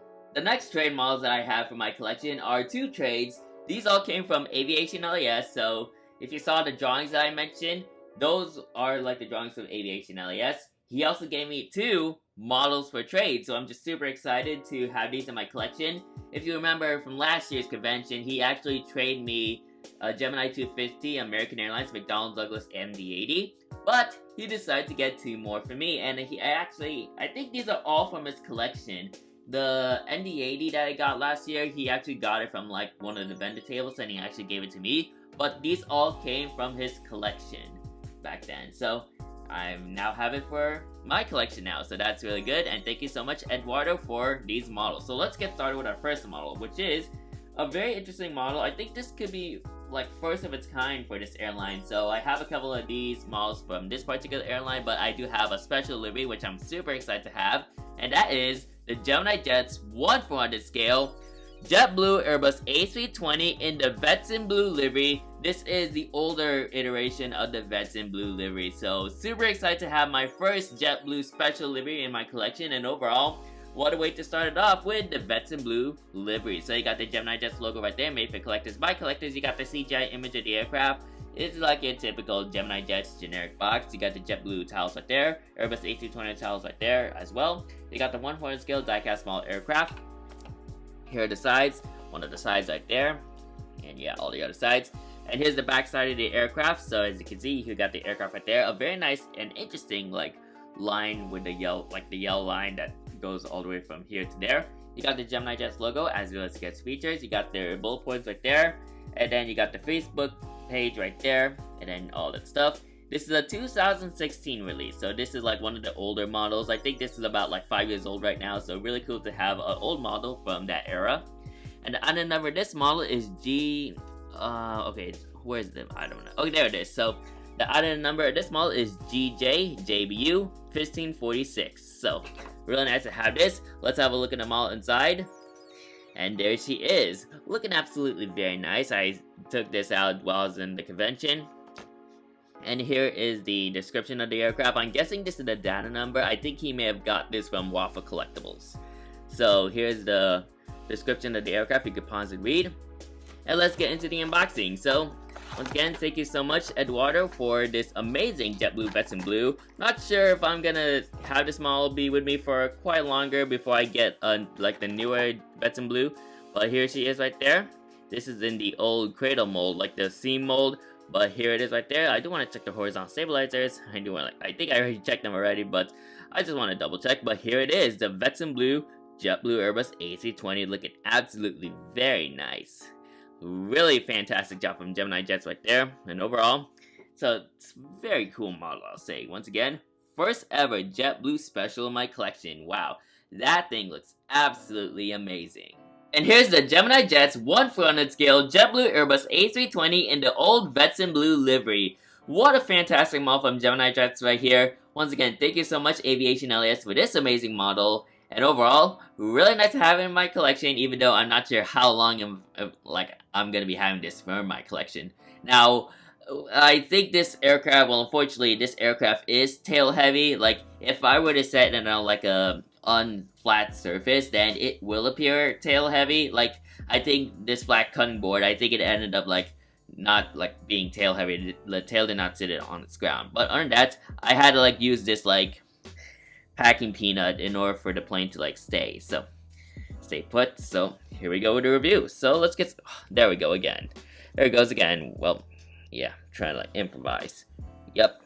Yeah, it's gonna be an interesting review, I'll say. But I gotta do some stuff. Okay, I think this should be good. Alright, so here we go with the model. So, model review time. So, you got the cockpit windows right there, and then you got the nose shape of the aircraft. Kind of like a okay nose shape for an A320 from Gemini Jets right there. You got your top antenna. You got the L1 boarding door right there. And then you got the Fly logo, and then you got the aircraft name, Vets Blue. Here's the main landing gear, and here's like the nose landing gear, and the nose landing gear door containing part of the registration. You got the big JetBlue billboard tiles in white. Moving on to the middle section of the aircraft, you got your IAE V2500 engines with the JetBlue.com tiles, a very perfectly well and proportional size for the IAE engines. And then you got like the emergency exit doors right there, and then you got your passenger windows right there, which I think Gemini Jets also did a fantastic job on the printing. And then not sure what's going on here, but there's like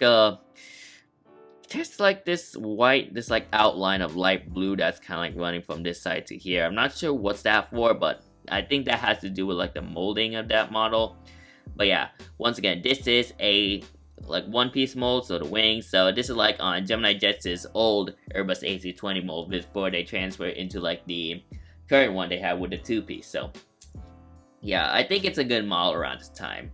Here's your fence wingtip right there, which I think Gemini Jets also did a fantastic job on the winglets, winglets, fence tips. Moving on to the wing section, so you got your emergency exit indicators right there, you got your flap jack fairings, and then you got your engine pylon right there, slat details, and then your coastal fuel frost details right there that are printed on the wing.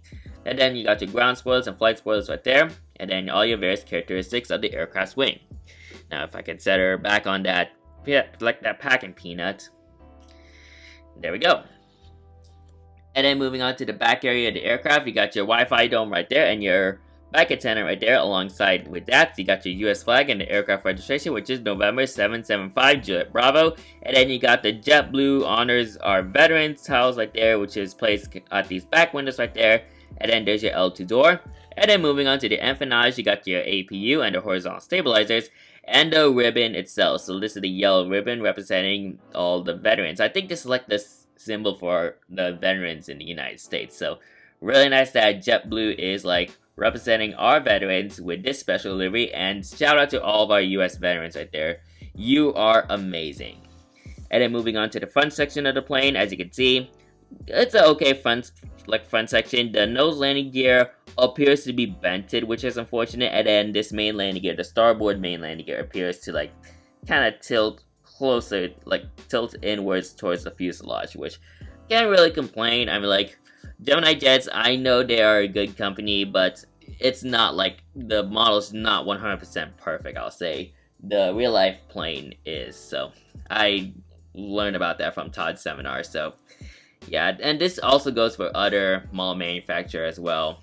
Even engine models, even though they are branded as next generation, there's still some QC problems, like not really QC problems, but printing problems and sometimes mold problems, but that's like the reality of the model plane world, so I can't really complain too much from there. And then here we are at the starboard side, and so yeah, you got your R doors, you got your forward cargo bin right there, and then moving on to the back, you got your aft cargo bin right there. Moving on to a top view of the aircraft, so here's the top view of the plane. You can't really see much of detail because this plane is like, the full body of the aircraft is painted in blue, but you can slightly see that beacon light right there. Moving on to the bottom section of the aircraft, you got your bottom section, you got some various details, you got your Gemini Jets logo, a very tiny Gemini Jets logo. Alongside with that, you got your stand hole, and then moving on to the front section of the plane. So here's the front section of the aircraft. I think Gemini Jets also did a great job on like the various front details right there. And then you got the back view of the aircraft right there. So overall, really nice model to have in my collection, even though, once again, not really sure how long this is gonna stay in my collection before I get the current Veteran Blue plane from JetBlue, but other than that, it's still a great model, and once again, thank you so much Aviation LAS for this model. So this is model number 1. He also gave me another model for trade, so we're gonna go into that in a couple of seconds. So that's the JetBlue Airbus A320 Veteran Blue livery, and it's a very nice model for my JetBlue collection. This next model from Aviation LAS is a model that I'm super excited to add to my collection, more in particular a model from this particular country. And overall, he's been holding this model for like a couple of times, and he gave it to me as soon as I came into the hotel. And I can't really thank Aviation LAS enough for this, but it's really amazing to think that I now have this in my collection. So, with that being said, here it is, and that is the Gemini Jets 1/400 scale Philippine Airlines Airbus A319. Man, I'm super excited to finally have another Philippines model to add to my Philippine model plane collection, and overall, even though this airplane is retired from the PAL fleet, they did retire this aircraft in 2014 in favor of the Airbus A320 and the A321. I'm really glad to have this model in my collection. It might be like a retro model for my Philippines collection, but other than that, it's still an exciting model to have for my Philippine Airlines collection. So I now have the 777, the A321neo, and this A319. So you got the Gemini Jets logo made for collectors by collectors right there. You got the CGI image of the aircraft. You got the Philippines tiles. You got the Airbus A319 tiles right there. 1/4 scale collectibles. I was thinking about the NG, but it says 1/4 scale die-cast ball aircraft. This is your generic Gemini Jets box. You got one side, another side. The sides are pretty much the same. Here's the back side of the model, or the box in general. You got the aircraft taken off right there. The Gemini Jets logo, as well as against. You got the Facebook page right there. You got their bullet points of the as well as against features. This is a 2015 release from Gemini Jets, so you got the 2015 copyright label right there. And item number of this model is GJPAL4235. Let's have a look at the model inside the pamphlet. So as I pull up the pamphlet, there it is. It looks absolutely gorgeous, I'll say. Wow, I'm really happy. Just beyond words. And here's the description of the Airbus A319, more in particular this particular plane. So you can pause and read to know the description of this aircraft right there. And let's get into the unboxing. So once again, thank you so much Aviation LAS for this model, and yeah, no words. This is just gonna be an awesome model for my Philippines collection. And there she is. It's in a one-piece mold, and he did inspect this, and he did say that it's looking good. No broken parts, but here she is. But I do want to double check to make sure, because like I had to go through the transit, and there she is. That is just so beautiful. Wow, it looks just, well, the landing gear is kind of about to come off. Well, I can fix that. But other than that, I'm really happy. Like, I'm talking about the tires. It's kind of like about to fall off the model. But other than that, I'm just beyond happy to finally have another Philippine Airlines in my collection, even though this plane is already retired. Not sure if I actually see these planes while I was in the Philippines, like before I left for the US in 2007. But yeah, but other than that, I'm really glad to have this model in my collection. And here's the Gemini Jets 1/400 scale Philippine Airlines Airbus A319.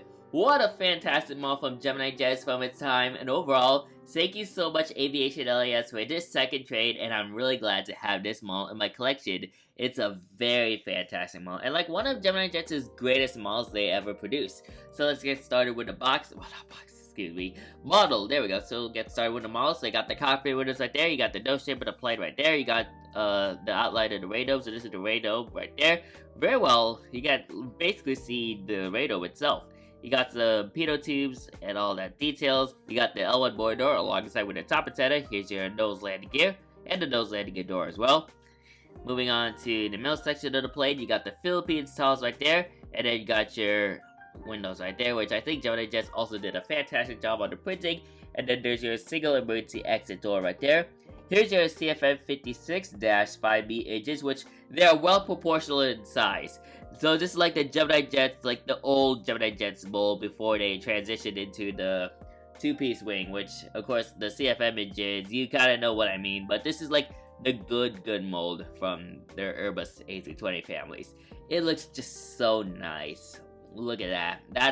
That's the accurate size of a CFM engine for an Airbus A320 family.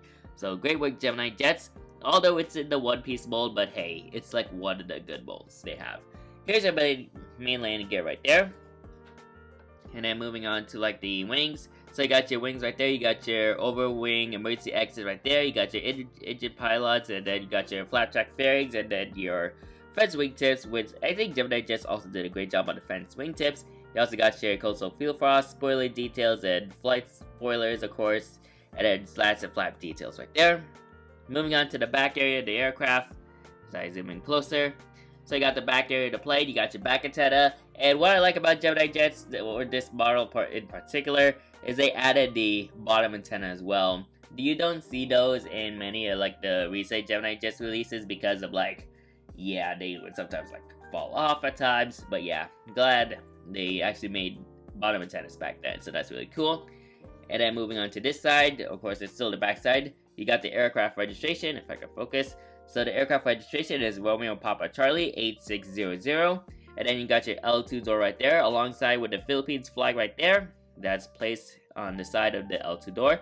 And then moving on to the empennage of the aircraft, you got your APU and the horizontal stabilizers, and the Philippine Airlines tail, which I think Gemini Jets did a great job on the printing on the tail. It just, wow, it looks so nice. Kind of a little bit tail heavy, but not as tail heavy as like what that JetBlue. And then here's the front section of the aircraft right there. Well, not really full front section, but I'll give you like a front section of the cockpit windows. You got some nice fan blade details alongside with the cockpit windows, which I think they're printed very nicely. And it's well straight. And then moving on to the starboard section, of course. Oops. So yeah, there's the starboard section. You got your R doors, of course. And then you got your forward cargo bin, which is right there. And the aft cargo bin is right there. Moving on to a top view. So here's the top view of the plane, of course, with some kind of like minor details. Of course, you got your red beacon light. There isn't much detail on this model right here since it's made in 2015, but I'll still take it. Here's the bottom section. So you got the tan underbelly right there, which is one of like the livery features of the Philippine Airlines livery. And then you got your Gemini Jets logo along with the stand hole over there. And then you got Romeo Papa Charlie 8600 printed on the bottom section of the port wing right there. You can also see it on the starboard wing right there at the top. So you got Romeo Papa Charlie 8600 right there. And then moving on to the front section of the aircraft. So here's the front section of the plane. As you can see, the ground flex configuration of the wings looks absolutely beautiful right there. And then here is the back section of the aircraft as well. So overall, this is a fantastic model to add to my Philippines collection, or just Airlines of the Philippines collection type deal. And overall, I'm really glad to have this. Thank you Aviation LAS for this model once again. And overall, it's good. While it's retired from the PAL fleet, I think it should still be a nice model for my collection, and probably I could use it on like one of like my if ever I do like a Philippines airport update in 2014, then I'll make sure to feature this model. So yeah, very nice model. So yes, once again, thank you so much Aviation LAS for this Philippines Airbus AC-19. So that is it for the trade models. Now I got a couple of models I did purchase from the convention, so with that being said, let's move on into the purchase models. So with that being said, we're gonna get started with a couple. I'll start off with like some modders, and I'll start off with the retros, because I got a handful of retros. Well, I only got one modder, but I think I got a couple of retros. So with that being said, let's move on to the next portion of this model unboxing. Alright, now let's move on to some models that I did purchase during the convention. Now once again, this is not all the models I have. You have to stay tuned for a mass unboxing coming soon of all the models I ended up purchasing. But I just want to show you a couple of examples. So, we're going to start things off with a modern model. Now, I've been wanting to have this model for quite some time. And yeah, it should be a nice model. This is another model for this particular airline. And yeah, I'm just super excited to get this model. Now, there's something real special about this model I do want to show you guys. So, here it is. So that is the Gemini Jets 1/400 scale Spirit Airlines Airbus A321neo.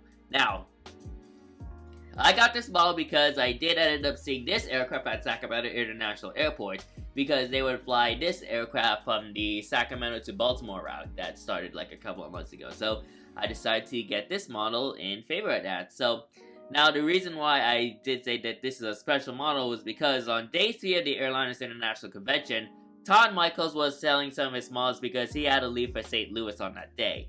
So he ended up like selling some models. He gave some of his models to many of these collectors for $20, or kind of like around $25, or like kind of like around $25. So here it is. This is one of them, but the horizontal stabilizer ended up breaking off on this model, so Todd Michaels did end up dropping the price for $20, which I think this is an absolute steal for a 1/400 model. $20 for a Spirit Airlines Airbus A321neo. That is amazing right there, ladies and gentlemen. And thank you so much, Todd Michaels, for this model. It's a very awesome model, and I did see an NG Spirit A321neo on day 1. I originally was gonna go for that, however, when I came back on day 2 and day 3, I guess somebody already took it, and I think it's already out on the vendor tables from the Kansas and Shawnee. So I decided to get the Gemini Jets instead. And don't get me wrong, I think the Gemini Jets, I've seen some images of the Gemini Jets version. I think this model does look nice, so I'm really glad to have a Spirit Airbus A321neo in my collection finally. So you got the Gemini Jets 25th anniversary logo right there, even though it already passed. Made for collectors by collectors. You got the CGI image of the aircraft, Airbus A321. Should not be going over too much of this box, since it's kind of like the same thing. Spirit Airlines and all that. You got the sides, kind of like, of course, same. And then here's the back side, as well as guest features right there. Here are bullet points and the social media pages. And then you got the 2024 Gemini Jets copyright label right there. And the item number of this model is GJNKS2240, or hang on, let me reread it. So the item number is GJNKS2224. Now let's have a look at the model inside. Now I did inspect this already, so the model should be intact, and here it is. So it looks absolutely nice. Here's the description of the A321neo and this particular aircraft, so you can pause and read. And let's get into the unboxing of this, shall we? So here it is, the Spirit Airlines Airbus A321neo. Don't want to like double check the QC stuff just in case, because this thing has been sitting around for quite some time. And as I take a look and all that, and then yeah, alright, and we should be good. So here it is, the Spirit Airlines Airbus A321neo. Looking absolutely nice from Gemini Jets, and overall I think they did a great job on the mold of this model right here. So, well, this model in particular, but the mold itself, it's okay. I mean, it is what it is for a 1/400 A321 from Gemini Jets. But other than that, I think this ball still looks nice, and I'm really glad to have it for my Spirit collection. And here's the Gemini Jets 1/400 scale Spirit Airlines Airbus A321neo. Looking absolutely very nice in 1/400 scale, and overall, I think Gemini Jets did a good job on this 1/400 A321neo mold. So let's get started with a review of the model. So you got the cockpit windows right there with the raccoon mask, and then you got the nose shape of the aircraft.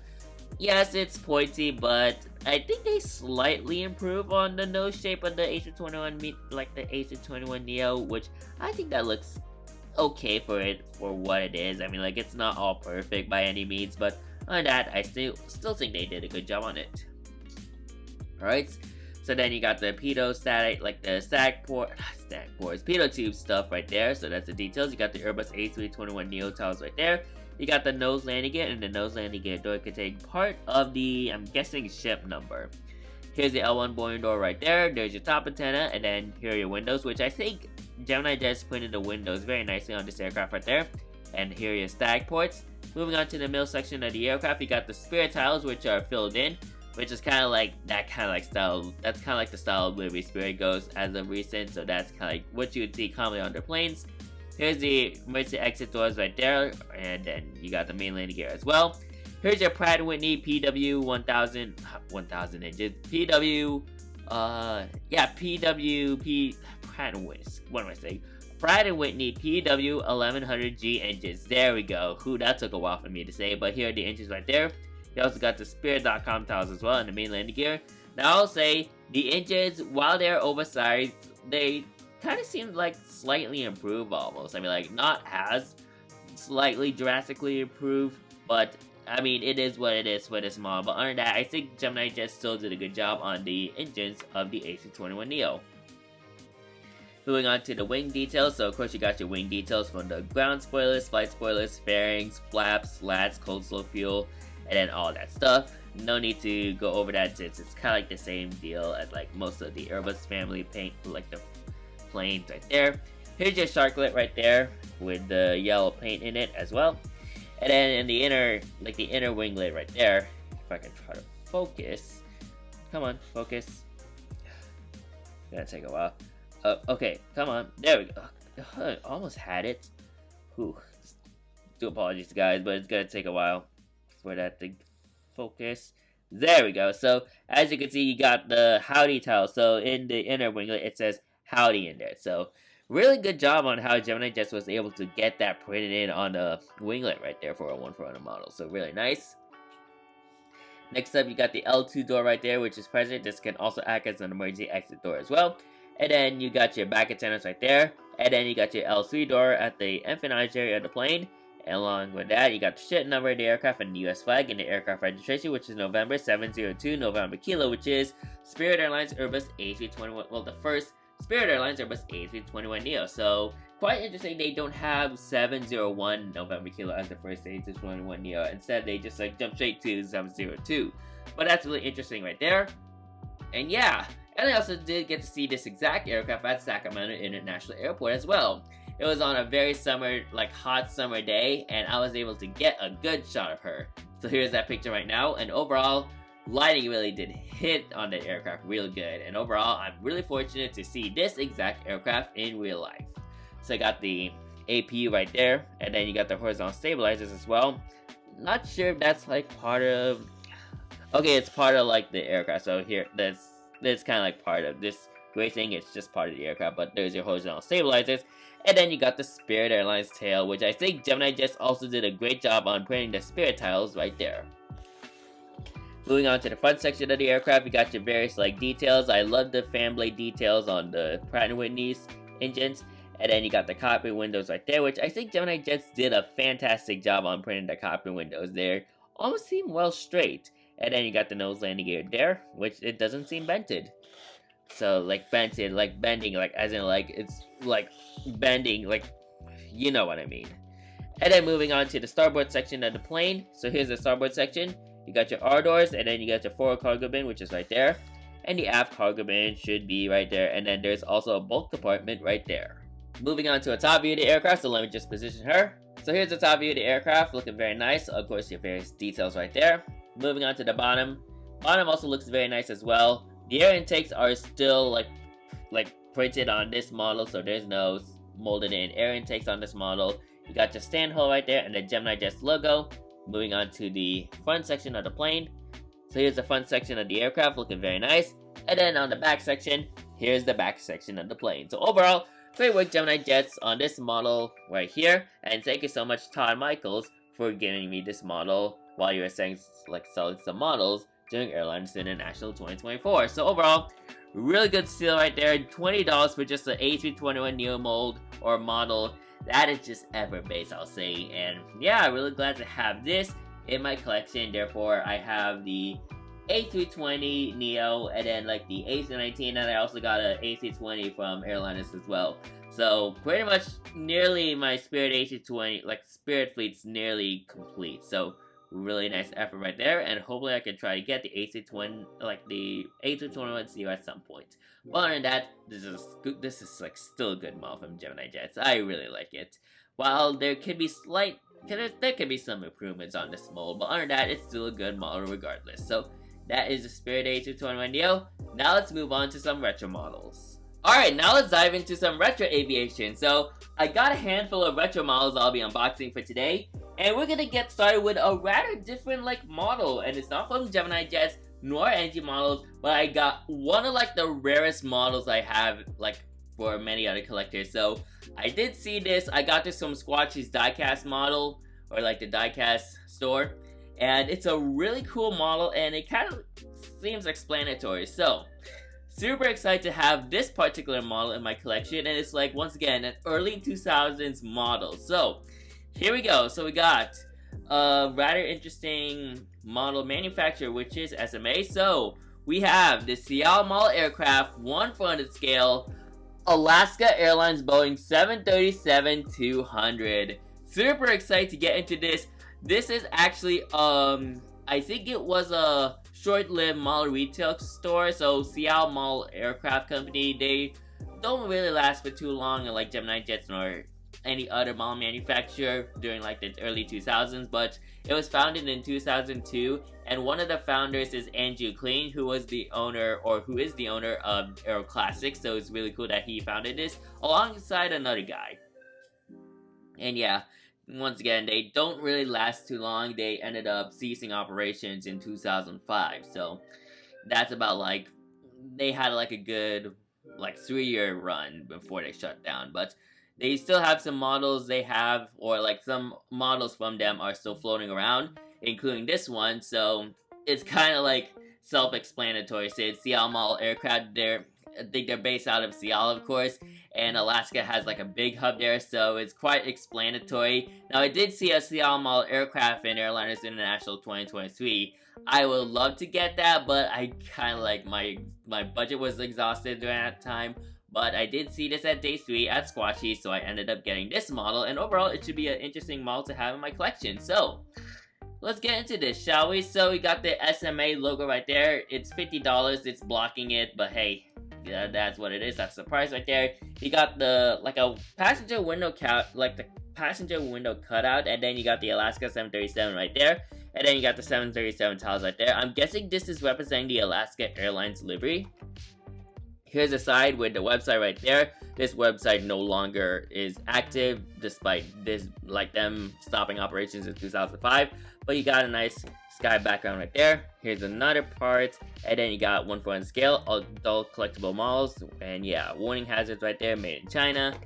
And then on the back you just have 737 in a green background. So that's basically it. So real excited for this model. Now SMA, because this is like an old model, I think some models from that brand are highly likely to get zinc rods. I know Anderson, otherwise known as Syracuse Aviation, he actually had a SMA United 737, and yikes, I would have to like, you have to watch this video to figure out, because like it is a zinc rod model, and it was absolutely pretty much demolished. So hopefully, not sure how this model's gonna turn out, but she does look good.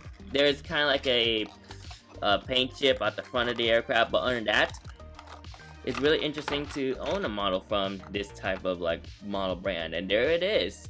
Overall, it does look nice. So as you can see, there is just a paint chip over there right there, but it's nothing really too much to bother. But other than that, this model actually looks very nice, I'll say. So overall, great work to the SMA company, although not as like good as like Gemini or NG, but other than that, it's really cool to have this beauty in my collection. Now, it's kind of like a miscellaneous, because like I have never seen Alaska 737-200s, but other than that, still a good model for my model playing retro collection. I think this is my first Alaska Airlines retro model in my collection, so really cool to have one right here.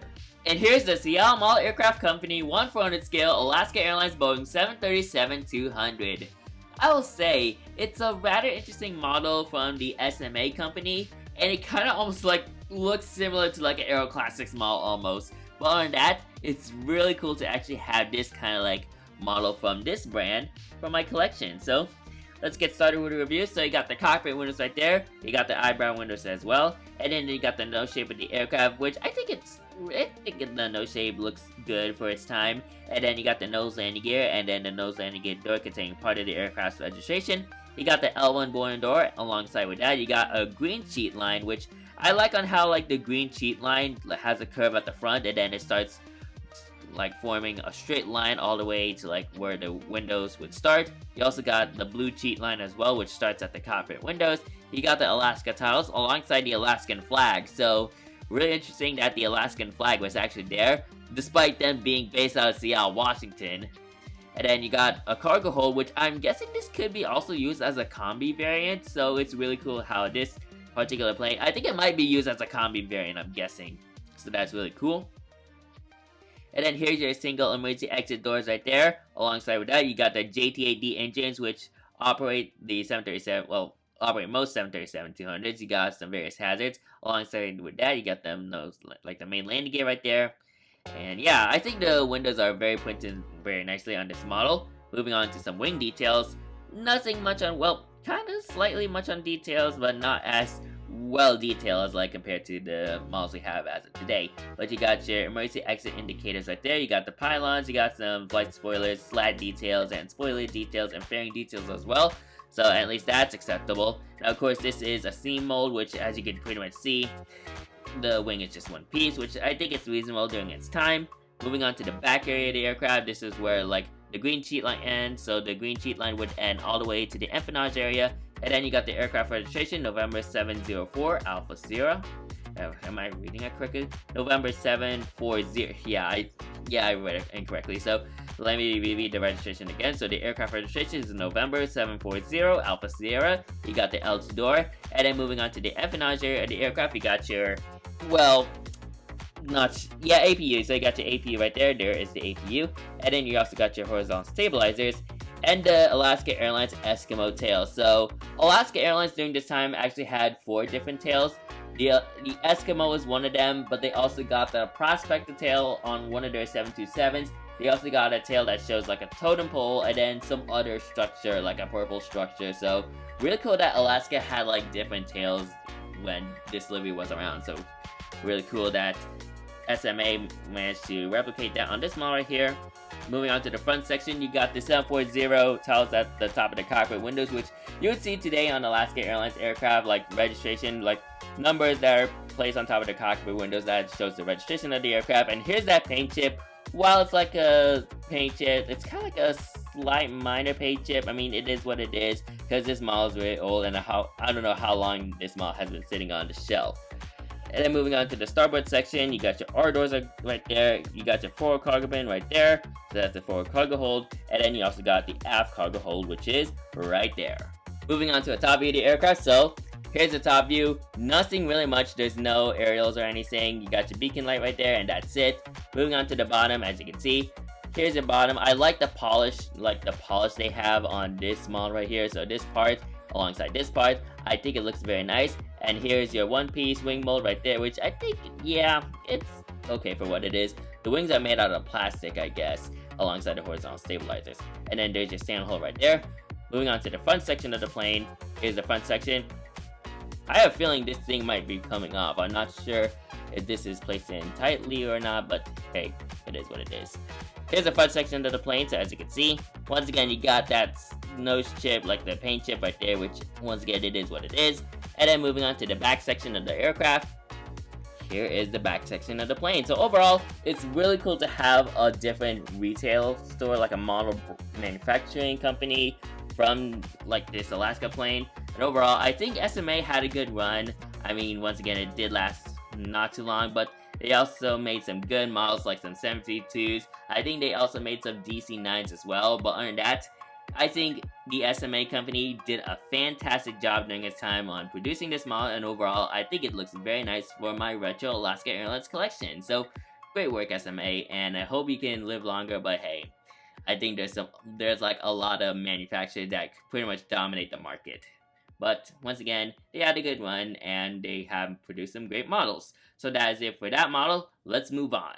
The next model I also got from Squashy's Diecast. Now, this is another retro model and another United Airlines retro model that I'm super excited to add to my collection.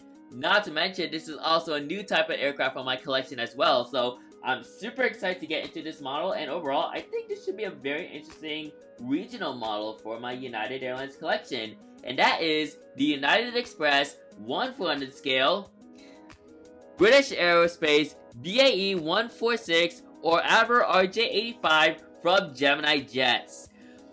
I think I've been wanting to have like a Avro RJ85 in my collection, or kind of like something like that, but I've seen like a couple of model pictures of this model, and overall it looks very nice, and the design of like the Avro 85 looks very sleek, I'll say. I like the overhead, like the wings that are placed on top. I forgot the name of it, but it's really cool. But I've been wanting to have something like this in my collection, so I'm really glad to have it. Not to mention, this is also my first United Express model. I thought I was gonna get like a modern one, like the Embraer E175, but I ended up going for this one instead. So you got the Gemini Jets logo right there, made for collectors by collectors. You got the CGI image of the aircraft right there. You got the United titles during its Battleship Gray era right there. You got the British Aerospace BAE 146 and the RJ85, which is from Avro. That's like another name for this aircraft. You got the 1/400 scale diecast model aircraft tiles right there. You got the sides right there, one side, another side. Paid $50 for this, but I ended up using like, I think I ended up using like one of the Gemini Jets discount codes I got from Todd's seminar, so I think that dropped down to a very interesting price. Here's the back section of the box. You got the as well as guest features, you got the aircraft on the sky right there. Here are all your bullet points, and this is a 2008 Gemini Jets release, so this is the 2008 Gemini Jets copyright label right there. And the item number, of this model is GJUAL 761 or 761. So let's look at the model inside the pamphlet, so let's have a look at it. It looks very nice, I'll say. Overall, I think this 1/400 BAE 146 looks very nice. And here's the description of the aircraft. Once again, you can pause to read, and then it also shows you information about this particular plane. And let's get into the unboxing about this model. So here we go. Now, they also show like a card where it says like, I think one of these models, it's gonna take a while.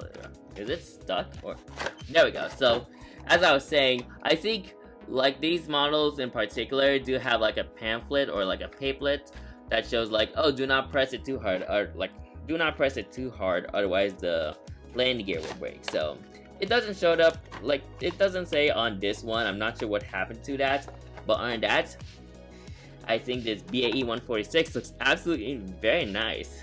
Ooh, look at that thing. Man, that is just a beauty right there. So once again, first ever BAE 146 in my collection. I don't know what was that, but this looks absolutely very cool. And yeah, it's a very tiny regional jet, and these are what United Express used to operate back then. But other than that, it looks absolutely gorgeous. Wow, that thing is just a beauty right there. So what a nice model from my United Airlines retro collection, and overall, it's just a fantastic model from Gemini Jets. And here's the Gemini Jets 1/400 scale United Express British Aerospace BAE 146 or Avro RJ85 in the Battleship Gray livery. This is one cool model I have in my collection, and overall, the Gemini Jets BAE 146 model looks absolutely very nice, and I think they actually did a good job on this model. So overall, really proud to have this model in my collection, and a rather cool looking regional model for my United Express fleet. First United Express model in my collection once again. So you got the cockpit windows right there, and then you got the nose shape of the aircraft, which I think the nose shape of the BAE 146 looks very interesting. It's kind of like a pointy nose right there, and then yeah, almost like a CRJ almost, but it got like this hump right there, so kind of like it ends up being like this curve right there. You got the nose landing gear, and then you got part of the aircraft ship number, I'm guessing. You got the worldwide service tiles right there for its Battleship Gray era right there. You got the navy blue baseline, like the navy blue underbelly right there, and then you got the various colors that form the Battleship Gray livery. You got the L1 boarding door right there, and then you also got the United Express tiles, which are blocked by the engines. But if you could try to like do it like this, yeah, you can see the United Express tiles right there. You got your landing lights as well, which I think they are placed very well on this, well, pointed very well on this model right there. And then of course you got your, oops, a bit tail heavy, let me just slightly diddle. So you got your windows right there, which I think the printing of the windows looks very nice on this model. And then you got your high wing. So this aircraft is a high wing plane, so the wings are placed on top of the fuselage. And then you got the engines, which I'm gonna have to take a look at the pamphlet because I've never seen these kinds of engines before. So as I open up the pamphlet, the engines there are 4 LY-LF502R-5 engines. So I'm not sure which model. I think LY is like the engine brand for this plane. So I think they produce a very interesting sound during its operation with United Express. Here's your main landing gear right there. And as I look through the wings, so let me give you some wing details. So here's the wing details. Not much on wing details. You got your spoilers, slat details, and then you got your aileron details. You also got your flap track fairings, which are painted in navy blue, which is really cool. And yeah, nothing really too much on like the wing details on this aircraft right there, since it is a high wing airplane. And then moving on to the back area of the aircraft, let me focus it again. I think this could be the BAE 146 or Avro 85 tiles right there. You also got the L2 door right there. And then moving on to the empennage area of the aircraft, you got your aircraft registration, which is November 292 Uniform Echo. And this aircraft is operating for Air Wisconsin as well. And then moving on, you got the reverse thrusters. So these are the reverse thrusters of the aircraft. So they open up like this to slow the plane down, which I think is pretty cool. And then you got the United Airlines battleship grade tail with the horizontal stabilizers on top, representing a detail of the aircraft. Moving on to the front section, here's your front section. Kind of appears like the wings are kind of like slanted, but other than that, I think it still looks nice. You also got your windows right there, and then your engines. And then moving on to the starboard section. So here's the starboard section. So nothing much on the starboard section, but you got your R doors right there, and I'm guessing one of these cargo bins might be placed somewhere over there and somewhere over there. Moving on to a top view of the aircraft. So here's the top view of the plane. As you can see, looking very nice. You also got a beacon light, and this is also another one-piece mold, which I think that's reasonable for a regional jet model like this. Moving on to the bottom section of the aircraft. So here's the bottom section. You got like the doors of the landing gear right there. You also got your stand hole over there. Not sure if you can see it, but it's there. You also got your Gemini Jets logo, which I'm not sure, because I almost like the Gemini is like literally blended with like the navy blue, or I'm not sure if it's faded or something, but it's there. Moving on to the front section of the aircraft, so let me position like this. So is the front section. Okay, I think it appears much better, but I'm not sure if the previous one was coming from my camera angle, but other than that, there's the front view. And then moving on to the back view, here is the back view of the aircraft. So overall, it's really cool to actually have a BAE 146 in my collection, and yeah, first time having a United Express model. I hope I could try to get one of the modern planes like the Embraer E175 and the CRJ 200, but other than that, it's quite an interesting start to like the United Express lineup. But other than that, great work Gemini Jets on this BAE 146 or Avro RJ85, and overall it's really nice to have this for my United Airlines retro collection. So that's it. Let's move on to another United Airlines retro, and this time we're going to be moving on to a couple of wide bodies. So without being said, let's get into our first one. The next United retro I'll be unboxing is another model I also got from Squatchy's Diecast, and I also ended up using the discount code from the Todd seminar. And overall, I was kind of like on the fence of this one. I decided to go for something else, but I decided to actually choose this one since technically the discount codes, those discounts that I have, those are like only meant for like Gemini Jets models only. So I decided to go for this model as like a good alternate to one of the models that I decided to pick from Squatchies, and overall I think this should be a nice model for my United Retro department. And that is the Gemini Jets 2 1/4 scale United Airlines Boeing 767-300ER in the Saul Bass livery. Super excited to add another Saul Bass model to my collection. So I have the DC-10 and the 747SP. Now I have this one, and I also have a 747-100 that I'm going to be boxing after this one. So super excited to add this model into my collection, and overall, another old Gemini Jets right here. So let's get started. So you got the limited edition tiles right there. You got a very nice cinematic box design. Honestly, I wish Gemini Jets were to return to this kind of box style because it does look nice. Almost like this is literally like metal. That's like the box is pretty much representing like metal. So that's really cool. And then you got the diecast model, 1/4 scale, and then you got the model image of the aircraft. It might look like CGI, but this is actually the model image, with a sky background and a blue border. You got the United tiles right there. You got the Boeing 767-300 tiles made for collectors by collectors, and then you got the licensing trademark from Boeing right there, and then you got the Gemini Jets 2 tiles right there. So this is like one of the models that was made in the Gemini Jets 2 product line. Moving on to the sides, right there, you got the aircraft registration, November 647 Uniform Alpha. And then here's another side, here's the top side, and then here's another side right there. Here's the back side of the aircraft, or the box. Why am I saying aircraft? But we got the back side of the box, and as you can see, you got the United tiles, Boeing 767, as well as it gets right there. Here are your bullet points, and then you got the aircraft specifications, which, here, I'll read this all. So it's a Boeing 767-322ER. The livery is the United Airlines livery and the Saul Bass livery. The construction number or serial number is 25284. Line number is 424. The registration of the aircraft is November 647 Uniform Alpha once again. And this aircraft is operated by two Pratt & Whitney PW4000 engines. The first flight date of this aircraft is March 20th of 1992. And the delivery date of this aircraft is April 6th of 1992. And then you got your United Airlines trademark product right there, trademark licensing product right there.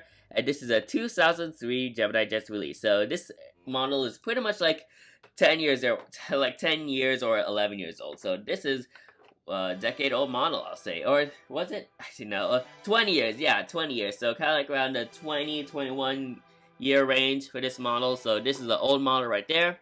And the item number of this model, if I can look for it. There it is. So the item number of this model is GJUAL 4048. Or not 4048. GJUAL 448 or 448.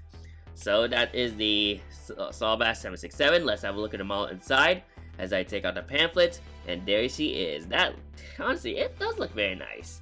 And then you got like the as well as it gets details made for collectors by collectors over there. And then you got the description of the model. Like I said, I already read this, but there's some extra specifications of the 767-200 and 767-300, so you could pause and read that one. And then you can also pause and read so you can look at the history of the 767. And let's get into this. So, really cool to actually have yet another Gemini Jets 2 model from that product line. And overall, should be a nice model. And overall, I think Gemini Jets did a great job on this kind of like model. So, alright, and here we go. And as I take it out, whew, it looks very nice. And then overall, let me check the wings. She is intact. So, this is quite an interesting model for my collection. Once again, wasn't intentionally gonna get this, but since I want to add another Saul Bass model in my collection, I decided to get this.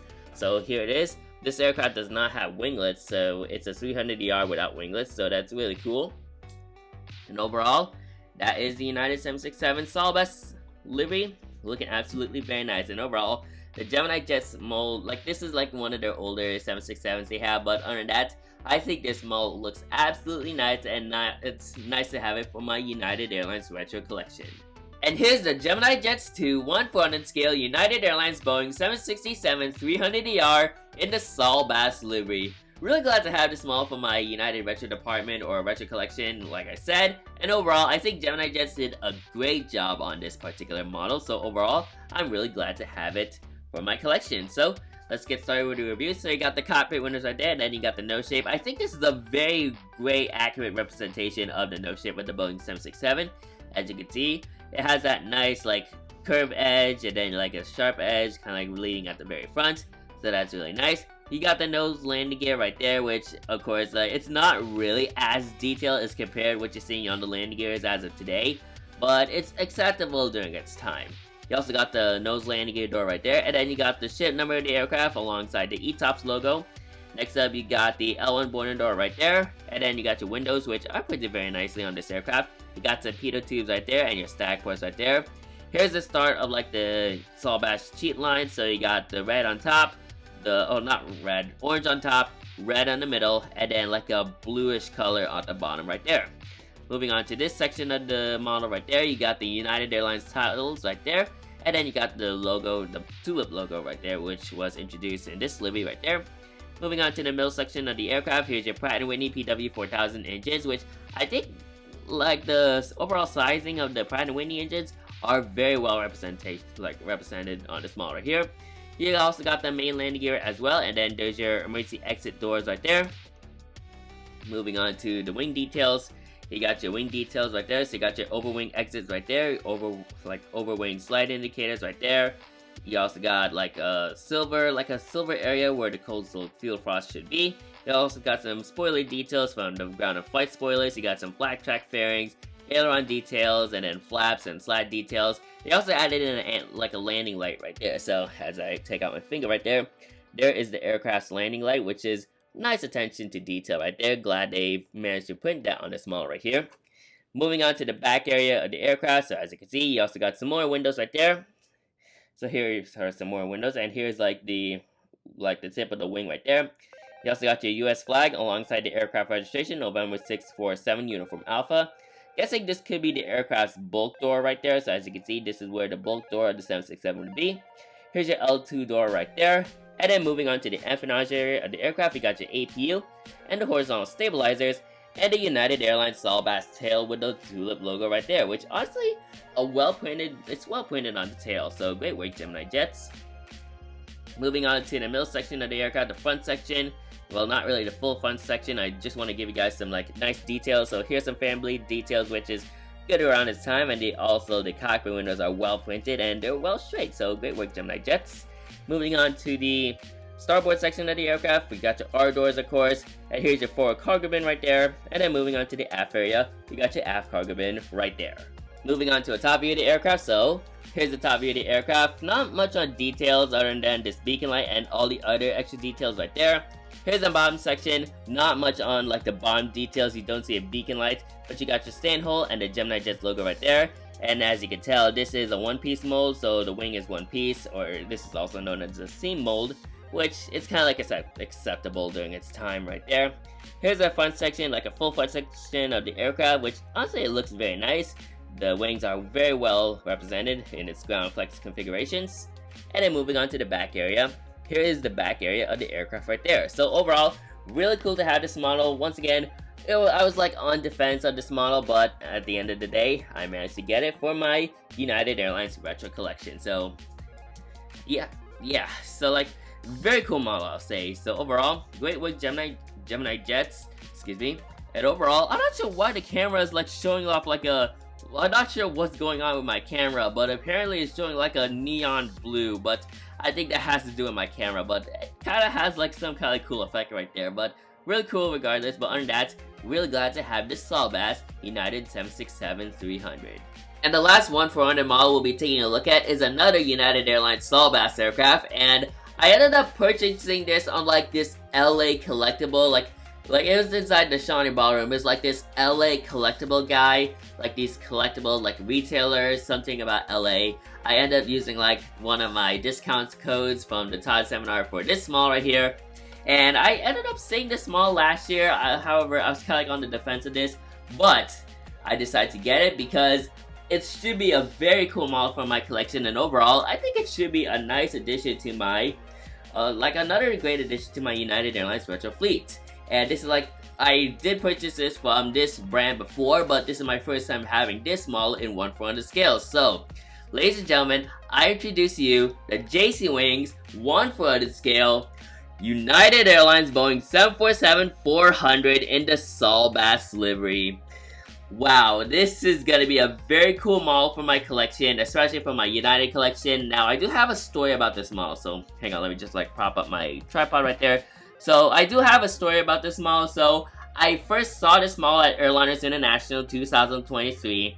I decided to take a look at it. However, it was at that same retail store that I ended up getting this model. So, I inspect the wings, inspect the horizontal stabilizers. Unfortunately, the first one I got the horizontal stabilizer ended up being broken, and I did say, oh, I'll just pass, try to look for a better one. So I decided to pull that out, kind of scratch that, don't want it. But I think that's the reason, because I don't have super glue with me at that time. So I ended up bringing my super glue to Airliners 2024, just in case I came up with come across this model and then it had a broken horizontal stabilizer. So that way, if it's broken, I could just repair it in my hotel room. But thankfully, this model in particular did not came broken, and I was very fortunate that I had a lucky shot, I'll say. So decided to get it at Airliners International 2024, and here it is in my United Airlines Retro Collection. So super excited, and this is my first 1-for-100 JC Wings model, so I'm super excited to add this. Kind of like hoping I can try to like grow my JC Wings models. I mean, like, I have one 1-200 model from JC, and I have this first 1-for-100 model from JC. So super excited to get into this. So let's begin. So I got the JC Wings logo right there. Then you got the United Airlines tiles, like the logo during its Saul Bass era times. This is a really cool box design, I'll say. It's kind of like a, well, how would I word it? It's kind of like a cinematic. It's almost like a cinematic, kind of like a metal like box, like futuristic type deal. It has all the metal plates, and then you got all the various lines right there, so that's really cool. You also got the colors of the Saul Bass livery right there, so that's adds a nice touch to it. You got the United tulip right there, you got the JC Wings tiles right there, and then you also got the Boeing logo right there, so really cool. You got the 747 tiles right there, Boeing 747-400. Here's a CGI image of the aircraft. You got die-cast aircraft model, 1/400 scale. And then moving on to the sides. Here's one side, so I ended up getting this. So this is, the check mark shows that this is a flaps up variant.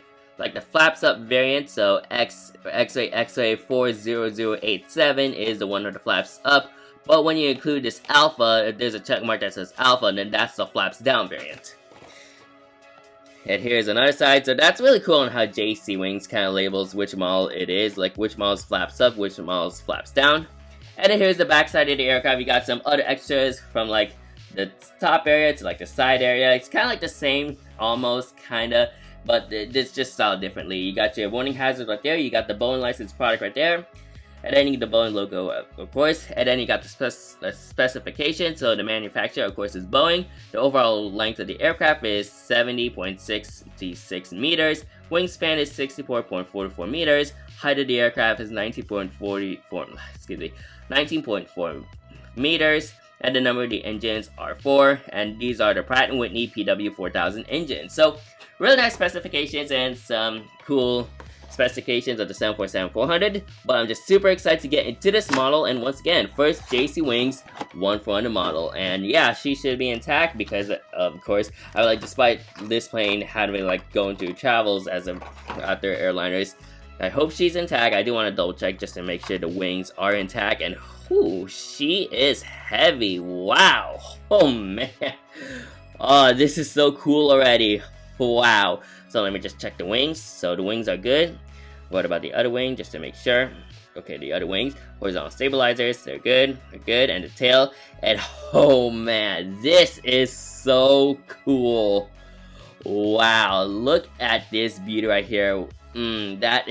Wow, the Saul Bass livery on the 747 looks absolutely very nice, and overall, I think JC Wings did a fantastic job on this model. Wow, oh wow, that's a model I can like basically look at every day. I'm just speechless right now. That is just a fantastic model. The Queen of the Skies of United Airlines. That is so beautiful. Wow, great work JC Wings on this beautiful model right here. And here's the JC Wings 1/400 scale United Airlines Boeing 747-400 in the Saul Bass livery. I don't think I have any words for this, but this is just an awesome model for my collection, and overall, JC Wings, what a fantastic job you did on this aircraft. Man, I'm just speechless. This is so cool to have in my collection, especially for my United Airlines Retro Collection. So let's get started with the review. So you got the cockpit windows right there, you got the emergency exit hatch right there, you got the iconic hump, like the iconic nose of the 747, which I think JC Wings did a fantastic job on replicating right there. You got your windows right there, so I think this is where first class would be. You got your L1 boarding door right there. You also got your top antenna, and then you also got your bottom antenna as well. So, well, this is the L1 lower door. This is the upper door of the 747 alongside with your windows, which I think they also did a great job on the printing as well. You got some pitot tube details, and then you got the aircraft ship number right there. And then you got some stack ports too. You also got your L2 boarding door right there. Of course, as you can see, I think the hump that's really represented on this model looks absolutely nice, and overall JC Wings did a great job on it. Moving on to the middle section of the model itself, you got the United Airlines tiles along with the tulip logo right there. And then you got the wing details right there, which I do like. You also got the landing lights, and I do like on how there's like a line that leads to like the kind of like the line, that area that showcases the aircraft's belly. So that's really cool on how that's represented on this model right here.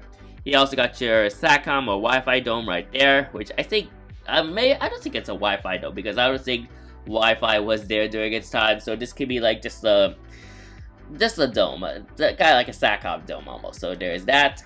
And then you got your engines right there, which are the Pratt & Whitney PW4000 engines. Alongside with that, you got your landing gear right there, so like the main landing gears.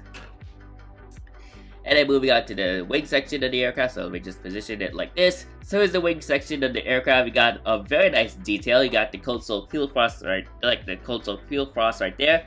Engine pylons, flak jack fairings, slat details, flap details. You also got the ailerons and ground spoilers and flight spoilers right there, which are really engraved into the wing, so that's really cool. And I think this could also be like the aircraft's fuel dump right there, so that's really cool how they're able to replicate that on this wing right there. And then of course you got your 747-400 winglet, which is like one of the iconic parts of the 747-400. Next up, you got the L3 door right there. So here is the L3 door of the aircraft. Let me zoom in again. I'm trying to make sure. Okay, so let me focus it again. And then here's your back antenna. So here's the back antenna of the aircraft. You got your L4 door right there, and of course here the colors of the Sawbass line, like the Sawbass livery. You got the orange on top, red in the middle, and blue on the bottom right there. Moving on to the back area, you got your I think this is L5 door. Yeah, so this is the L5 door of the aircraft. You got your US flag right there, and the aircraft registration, which is November, I think that's 183. Let me try focusing it. Hang on. There we go. So I think you can see it. So the aircraft registration is November 183 Uniform Alpha. Now let me zoom on out so we can take a look at the empennage of the aircraft. You got your APU right there, which I think they also did a great job on molding in the APU of the aircraft. And then you also got your horizontal stabilizers as well. And then you got the United Airlines Sawbass logo with the United Airlines Tulip logo, which is well printed on the tail of this model right here. So great work, JC Wings. And then moving on to the front section, a very nice looking front section. It appears that the top antenna kind of appears to be slanting like to the right. I'm not sure why it's like that, but hey, I mean, it is what it is. I also like on how you can see the outline of the aircraft's radome right there. And the cockpit windows are very well printed and they look straight when I look at it from the front. And then moving on to the starboard section, so let me just position her like this. So here's the starboard section of the aircraft. Of course, you got your R doors, and then you got your forward cargo bin, which is right there. And then you got the back area, the aft area, like the aft area of the aircraft. You got your aft cargo bin and your bulk compartment right there. Moving on to the top view of the aircraft, so let me just position her. So here's the top view of the aircraft. Overall, oops, didn't mean to hit my tripod, but looking good on the top side of the aircraft. You got your beacon light right there and all your various details. Moving on to the bottom, you got a very nice polish on the gray side, like a very nice polish right here. And yeah, really cool that JC Wings was able to like replicate this. And here's all the air, like the air intakes. It's really cool that they're molded into the model, so that's pretty cool. You got your main landing gears right there, so 2 sets of landing gears on the wings and 2 sets of landing gears on the fuselage right there. Overall, looking very nice. Oops. Moving on to the front view of the aircraft, so here's the front view. Looking very nice as well. Love the ground flex configurations of the wings. And moving on to the back side, you got the back side right there. So overall, really glad to finally have this model in my collection. It's just a fantastic model from JC Wings. And once again, first 1 for 100 JC Wings model. And overall, really cool to start this off with the Sawbass 744. So overall, great work, JC Wings. And I'm looking forward to hopefully feature this aircraft if I ever like do some retro updates in the future. But on that, still a great model to have for my United Retro fleet. So that's it for all the 1-for-1 models. Now we got one final model to take a look at, and it's a very special model for pretty much myself, but also for like this channel, but technically throughout my aviation travels, of course. So I'm just super excited to get into this final model for this haul video. So without being said, let's move on to the final model for this unboxing and this Airliners haul video. So without being said, let's get into the final product. And the final model for this haul video is a very special one. Now I gotta say, this has got to be one of the most special models I have in my collection. As I said, it is a 1-to-100 model, and I think this has got to be like a sentimental one, to say the least. I got a couple of sentimental 1-200 models, but this one in particular is very special for me for many reasons. And as you can see, it's a Gemini 200 model, so I decided to get this model in particular, and I'm really glad I actually have it in my collection. So, as you can see, as I take out the box, so this is the Gemini 200 box right there. Oh man, I can't believe I finally have it in my collection, but right here, we have the Gemini 200 1/200 scale American Airlines Airbus A321 in the PSA Retro Heritage livery. Man, I don't even have words right now. This model is going to be very special to me for numerous of reasons. So I actually have the 1/400 counterpart from Gemini Jet, so now I'm getting the 1/200 counterpart as well, because it's very special to me. Because you know me, because I always collect 1/200 models if ever I've flown on a certain aircraft, like a Delta 175 or a Delta 737. But this aircraft in particular is the one that I've flown on this aircraft. Well, let me rephrase that. So, as I was saying, normally I would get 1/200 models if ever I've flown on a certain aircraft, but this aircraft is special because, as you can see by the registration, November 582 Uniform Whiskey, this was the exact aircraft I've flown on from Dallas Fort Worth International Airport to Sacramento International Airport in reference to Airliners International 2023 on my flight back home. I don't even have words, ladies and gentlemen. I don't even have words. I'm very happy I finally get to have the 1/200 model of the aircraft I've flown on. And therefore, it's in the PSA Special livery. It's just really amazing. So if you haven't seen that flight report, I'll leave the card on the top right corner, and then you can check out the thumbnail as well. It's a very fun flight report I did. I overall did a great job on it, and overall, it got a lot of views, so that's really good. Hopefully you can get more views from that flight report in the next couple of months. And I also did recently see this exact aircraft at Sacramento International Airport when she's taken off on runway 17 left, and I got a very nice departure shot out of that plane. And overall, seeing her at the airport, plane spotting her, therefore knowing that this is the exact aircraft I've flown on really makes it very special. That's the reason why PSA is very special to me, and I'm really happy to finally have the 1/200 counterpart in my collection. Man, it's gonna be a very special model. So let's get started with the model review. So we got the Gemini 200 with the 25th anniversary logo, 1998 to 2023, all those are 2024, and their 25th anniversary has passed. You got the you got the American Airlines logo right there. You got the CGI image of the aircraft. You got the Airbus A321 tiles. It's a very nice box design because instead of having the gold, it has a clear silver look to the box. So you got the 1/200 scale die-cast model aircraft, and the item number this model is G2 AAL 1292. Moving on to the side, so here's the Gemini 200 logo. You got one side right here. Here's another side right there, and another side. And here's the back side. Nothing much on the back side. You don't see anything. But you got the Gemini 200 logo. There's social media pages right there. The as real as it gets. Well, I'm not sure if you can see. I don't see any as real as it gets anything that as real as it gets. Because as real as it gets is somewhere over here. I guess they decided to take that out. But you got your bullet points on what Gemini Jets offers. Well, it says as real as it gets features. But these are the bullet points that Gemini Jets has to offer. What models that characterizes their models right here. So highly collectible, superior quality, realistic metal landing gear, detailed printed graphics, and as real as it gets features. You got the American Airlines trademark tiles right there. So this is the trademark label right there.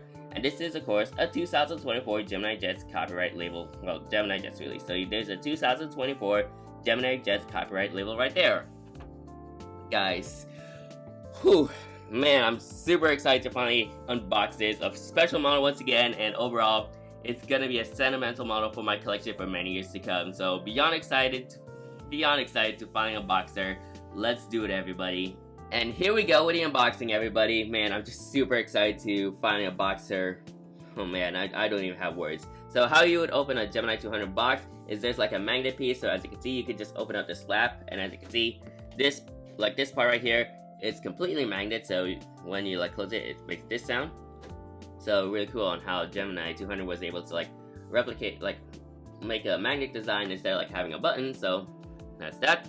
Then you just open up the box like that, and as you can see, you got your stand hole. Well, of course, I can see the tail. Oh my god, I can literally see the tail. So here is the stand hole. Hang on, not really stand hole, but just the stand piece of the model. So as I put it together, Let me just do this. So here's the stand hole. Of course, it's not really of a good stand hole because it's flimsy, and then, yeah, one of like these stand pieces, it could break and therefore it could damage the model. So wouldn't recommend this kind of stand for your Gemini 200 models, but yeah, that's that. Next I got an additional one. Whew, November 582 Uniform Whiskey. I'm super excited to finally unbox the aircraft I've flown on. I don't even have words. But, man, I'm just super excited to unbox this. So, ladies and gentlemen, here we go. Oh man, there she is. Wow. That thing is a beautiful model.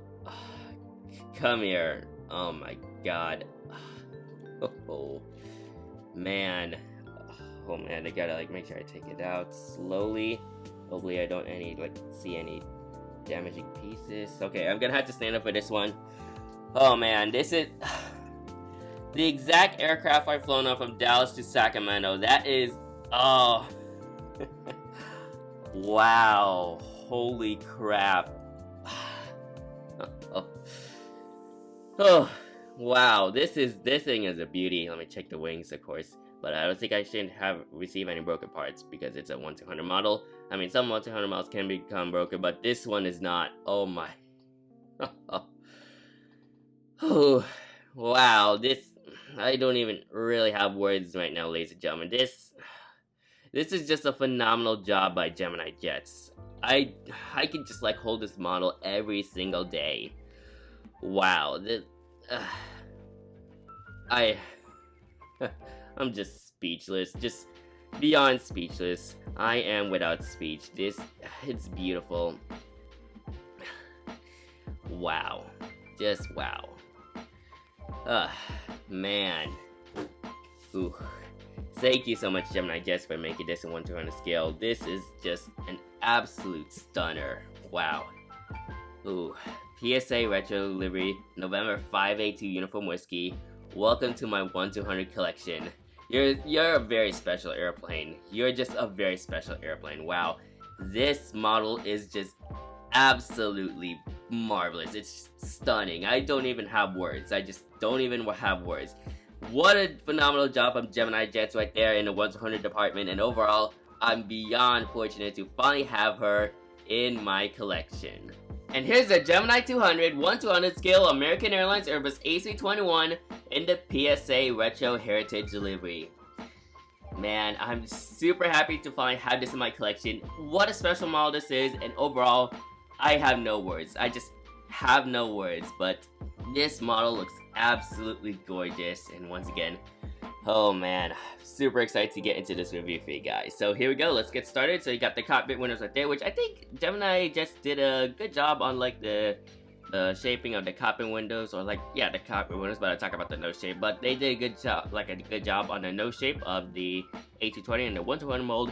You got the smiley face, of course, that's one of the characteristics of the PSA livery right there. You also got your black, like the black anti-glare sheet right there that protects the guys for like the pilots from the sun. And then you got the black nose right there. You also got the orange sheet line right there, so the orange would start from here, and then you also got a red sheet line which starts from the very front of the plane. You got the Airbus A321 titles right there. You got the L1 boarding door and your top antenna. You also got the one world titles. And then you got your landing gear. This is the nose landing gear. You can take a part of the registration right there, A321 582. And they also do spin, so you can like position, well, not really like completely spin, but they do spin. You also got your passenger windows right there. Here's your one world titles, and then you got the American Airlines titles right there. And then you got some various details like stack ports and pitot tubes right there. Moving on to the middle area of the plane. Here's your L2 door right there, so this is the L2 door of the aircraft. You also got the 3D beacon light right there, which I love on how Gemini Jets was able to replicate that on their 1/200 molds. You got more windows right there. You got the IAE V2500 engines. And then you got also some extra details on the pylons, and then your main landing gear right there. You also got your fence wingtip right there, so this is the fence wingtip. I think Gemini Jets was able to I think they did an okay job on representing or replicating the fence wingtip on their 1/200 A321 mold. So overall, great work Gemini Jets from there. Moving on to the wing details, so let me just position the plane like this. So here are your various wing details. I loved all the various details. You got your Sheets right there, the cold soak fuel frost areas right there, flap track fairings looking very nice, ailerons, flight spoilers, ground spoilers, slat details, and all your flap details, which once again, they did a fantastic job on this model right here. And then moving on to the back area of the aircraft, if I can try to position it like this. So here's the back area, you got your L3 door right there, and then you got more passenger windows. You got the US flag right there, and the aircraft registration, November 582 Uniform Whiskey. Once again, special registration, flown on this aircraft with DFW SMF. You got the 582 ship number right there, which, yeah, I guess this could be the aircraft ship number. You also got your bottom antenna, well, 2 bottom antennas, I'm not sure what this one is, but you also got your top antennas and your Wi-Fi dome right there. And then there's your L4 door right there. And then moving on to the empennage area of the plane, you got your APU, which I love on how detailed the APU is. So great work, Gemini Jets, on the 1-200 part. I need to talk. Breathe real quick. So great work, Gemini Jets, on the design of the APU on the 1-200 aircrafts. And then you also got your horizontal stabilizers right there, which they also can take part of the cold soak fuel frost area, so you can see those lines right there. And the PSA tail, which is represented on the vertical stabilizer. Look at, wow, the detail of the vertical stabilizer. You got the rudder details. That is amazing. In addition to the well printed PSA tail, that is just 100% effort based from Gemini 200. And then here's the front section of the plane. So as you can see, front section looks absolutely very nice. I think the engines do spin, but given that this is a 1-200 model, they can. I don't have the other pen which kind of demonstrate that, but I'm assuming they do spin, so that's a nice addition to many of Gemini's 1-200 planes.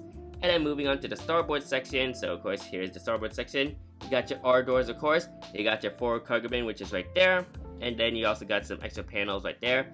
And then you got the aft area right there, so kind of close to the back. You got your aft cargo bin right there, and then your bulk compartment right there. And for those who remember on the flight report on what seat I was on seat 23F, so kind of somewhere in between these windows right here, close to the the R3 emergency exit door. So somewhere in between these windows right here is where 23F is. So once again, very fun flight, and overall really cool to fly on this aircraft. Therefore, having a 1-200 model really adds a nice touch. Moving on to a top view, so let me just take her out of the stand, and let me just do this. There we go. So here's the top view of the aircraft overall.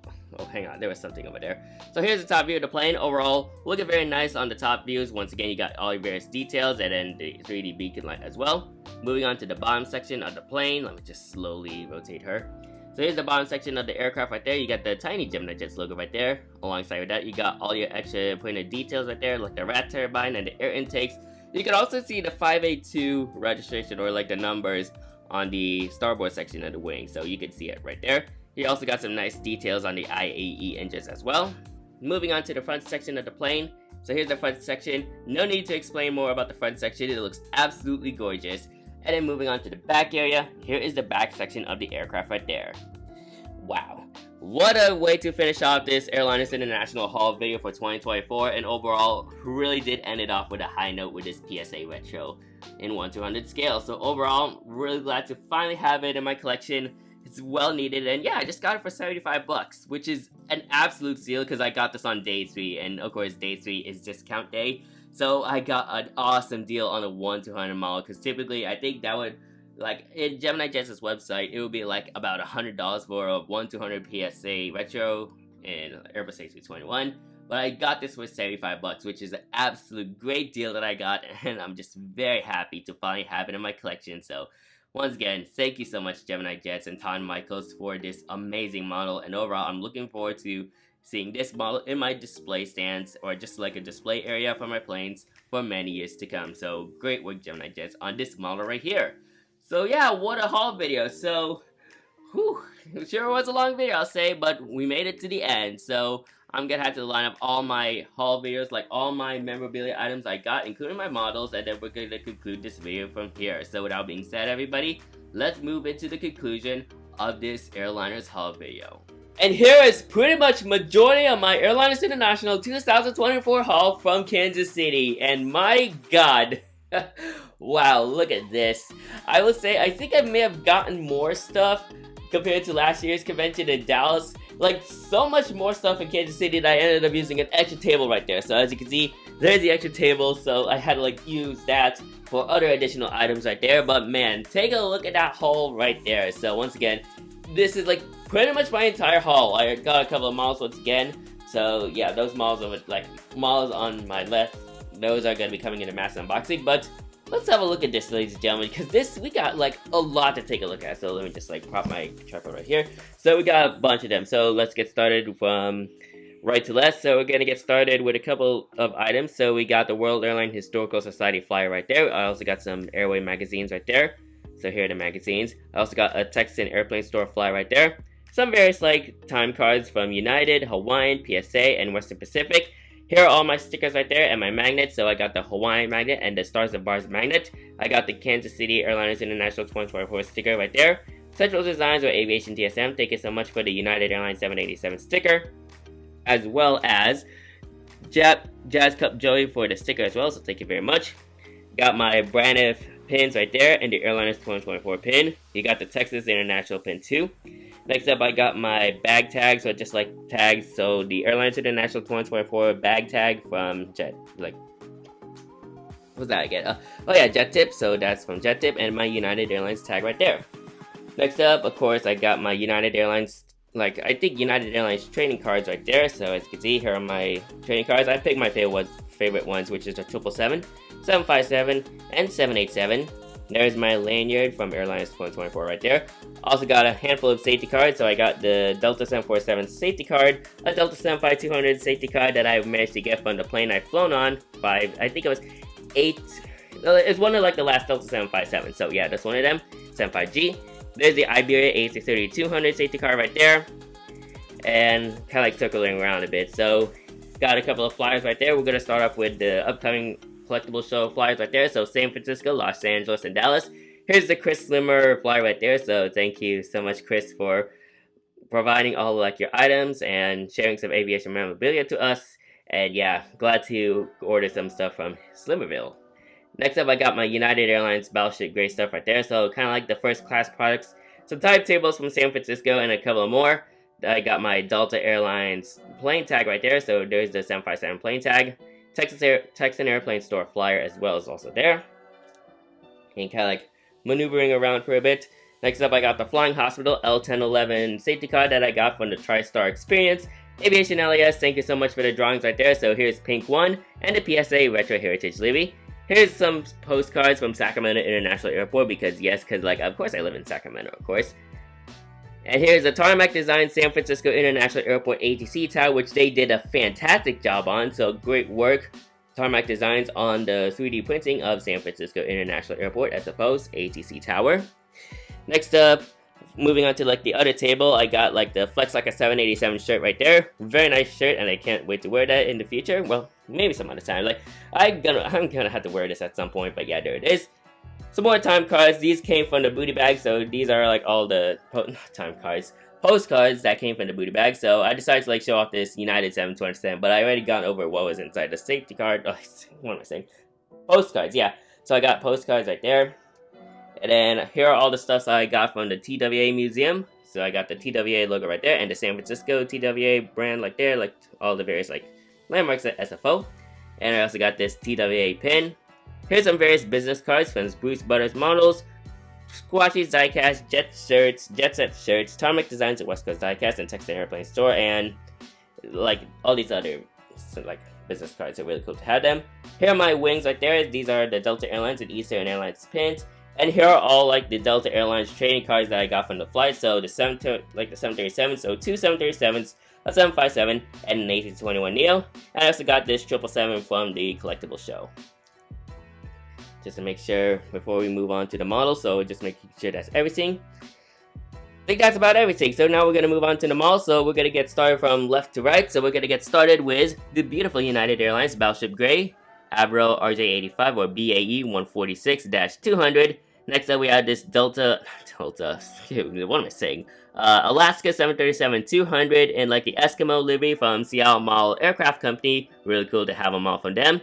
Next up, thank you so much Aviation LAS for this Vets in Blue A320. Looking very nice, and I know it is tail heavy, but hey, I got to improvise that packing peanut so it can sit straight.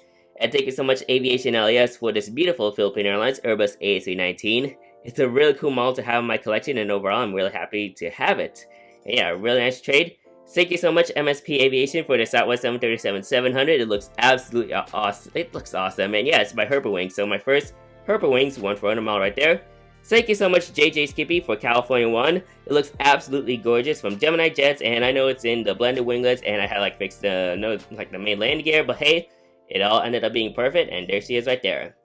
Here's my Spirit Airlines Airbus A321neo. Thank you Todd Michaels for this beautiful Spirit plane. $20 for it, so that's an absolute steal right there.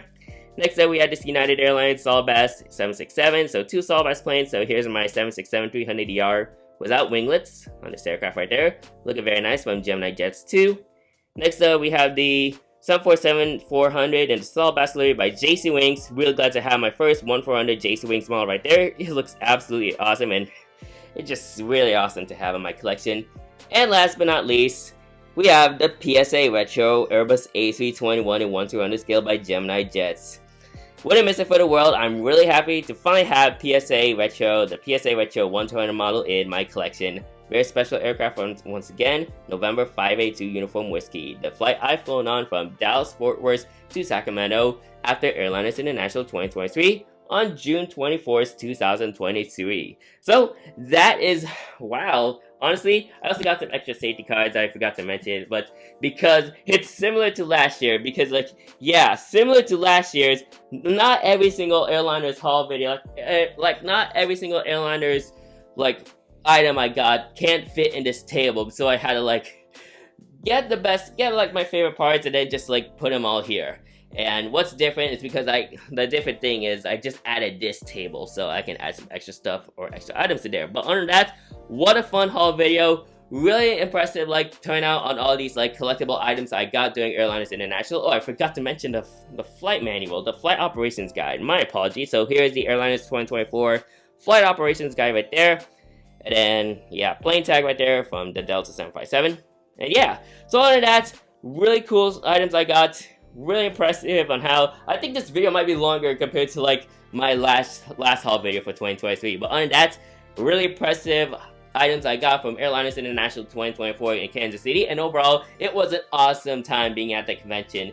Don't forget guys that Airliners 2025 is in Atlanta, Georgia next year in the Delta Flight Museum. So make sure to attend that. Get your flights planned, get your registrations planned out. And yeah, it's going to be at the Enterprise Museum, so super excited to go back to Atlanta after I went to Atlanta for the first time when I go to Kansas City. But other than that, really impressive on how all these items turned out, and overall, I guess I got a good handful of them. And yeah, make sure to stay tuned for an upcoming mass unboxing. Oh, speaking of that, there is your preview right there. So these are all the models that are coming on another or a future mass unboxing. And then there's my Eastern Airlines safety card right there that I got from Jet Midwest.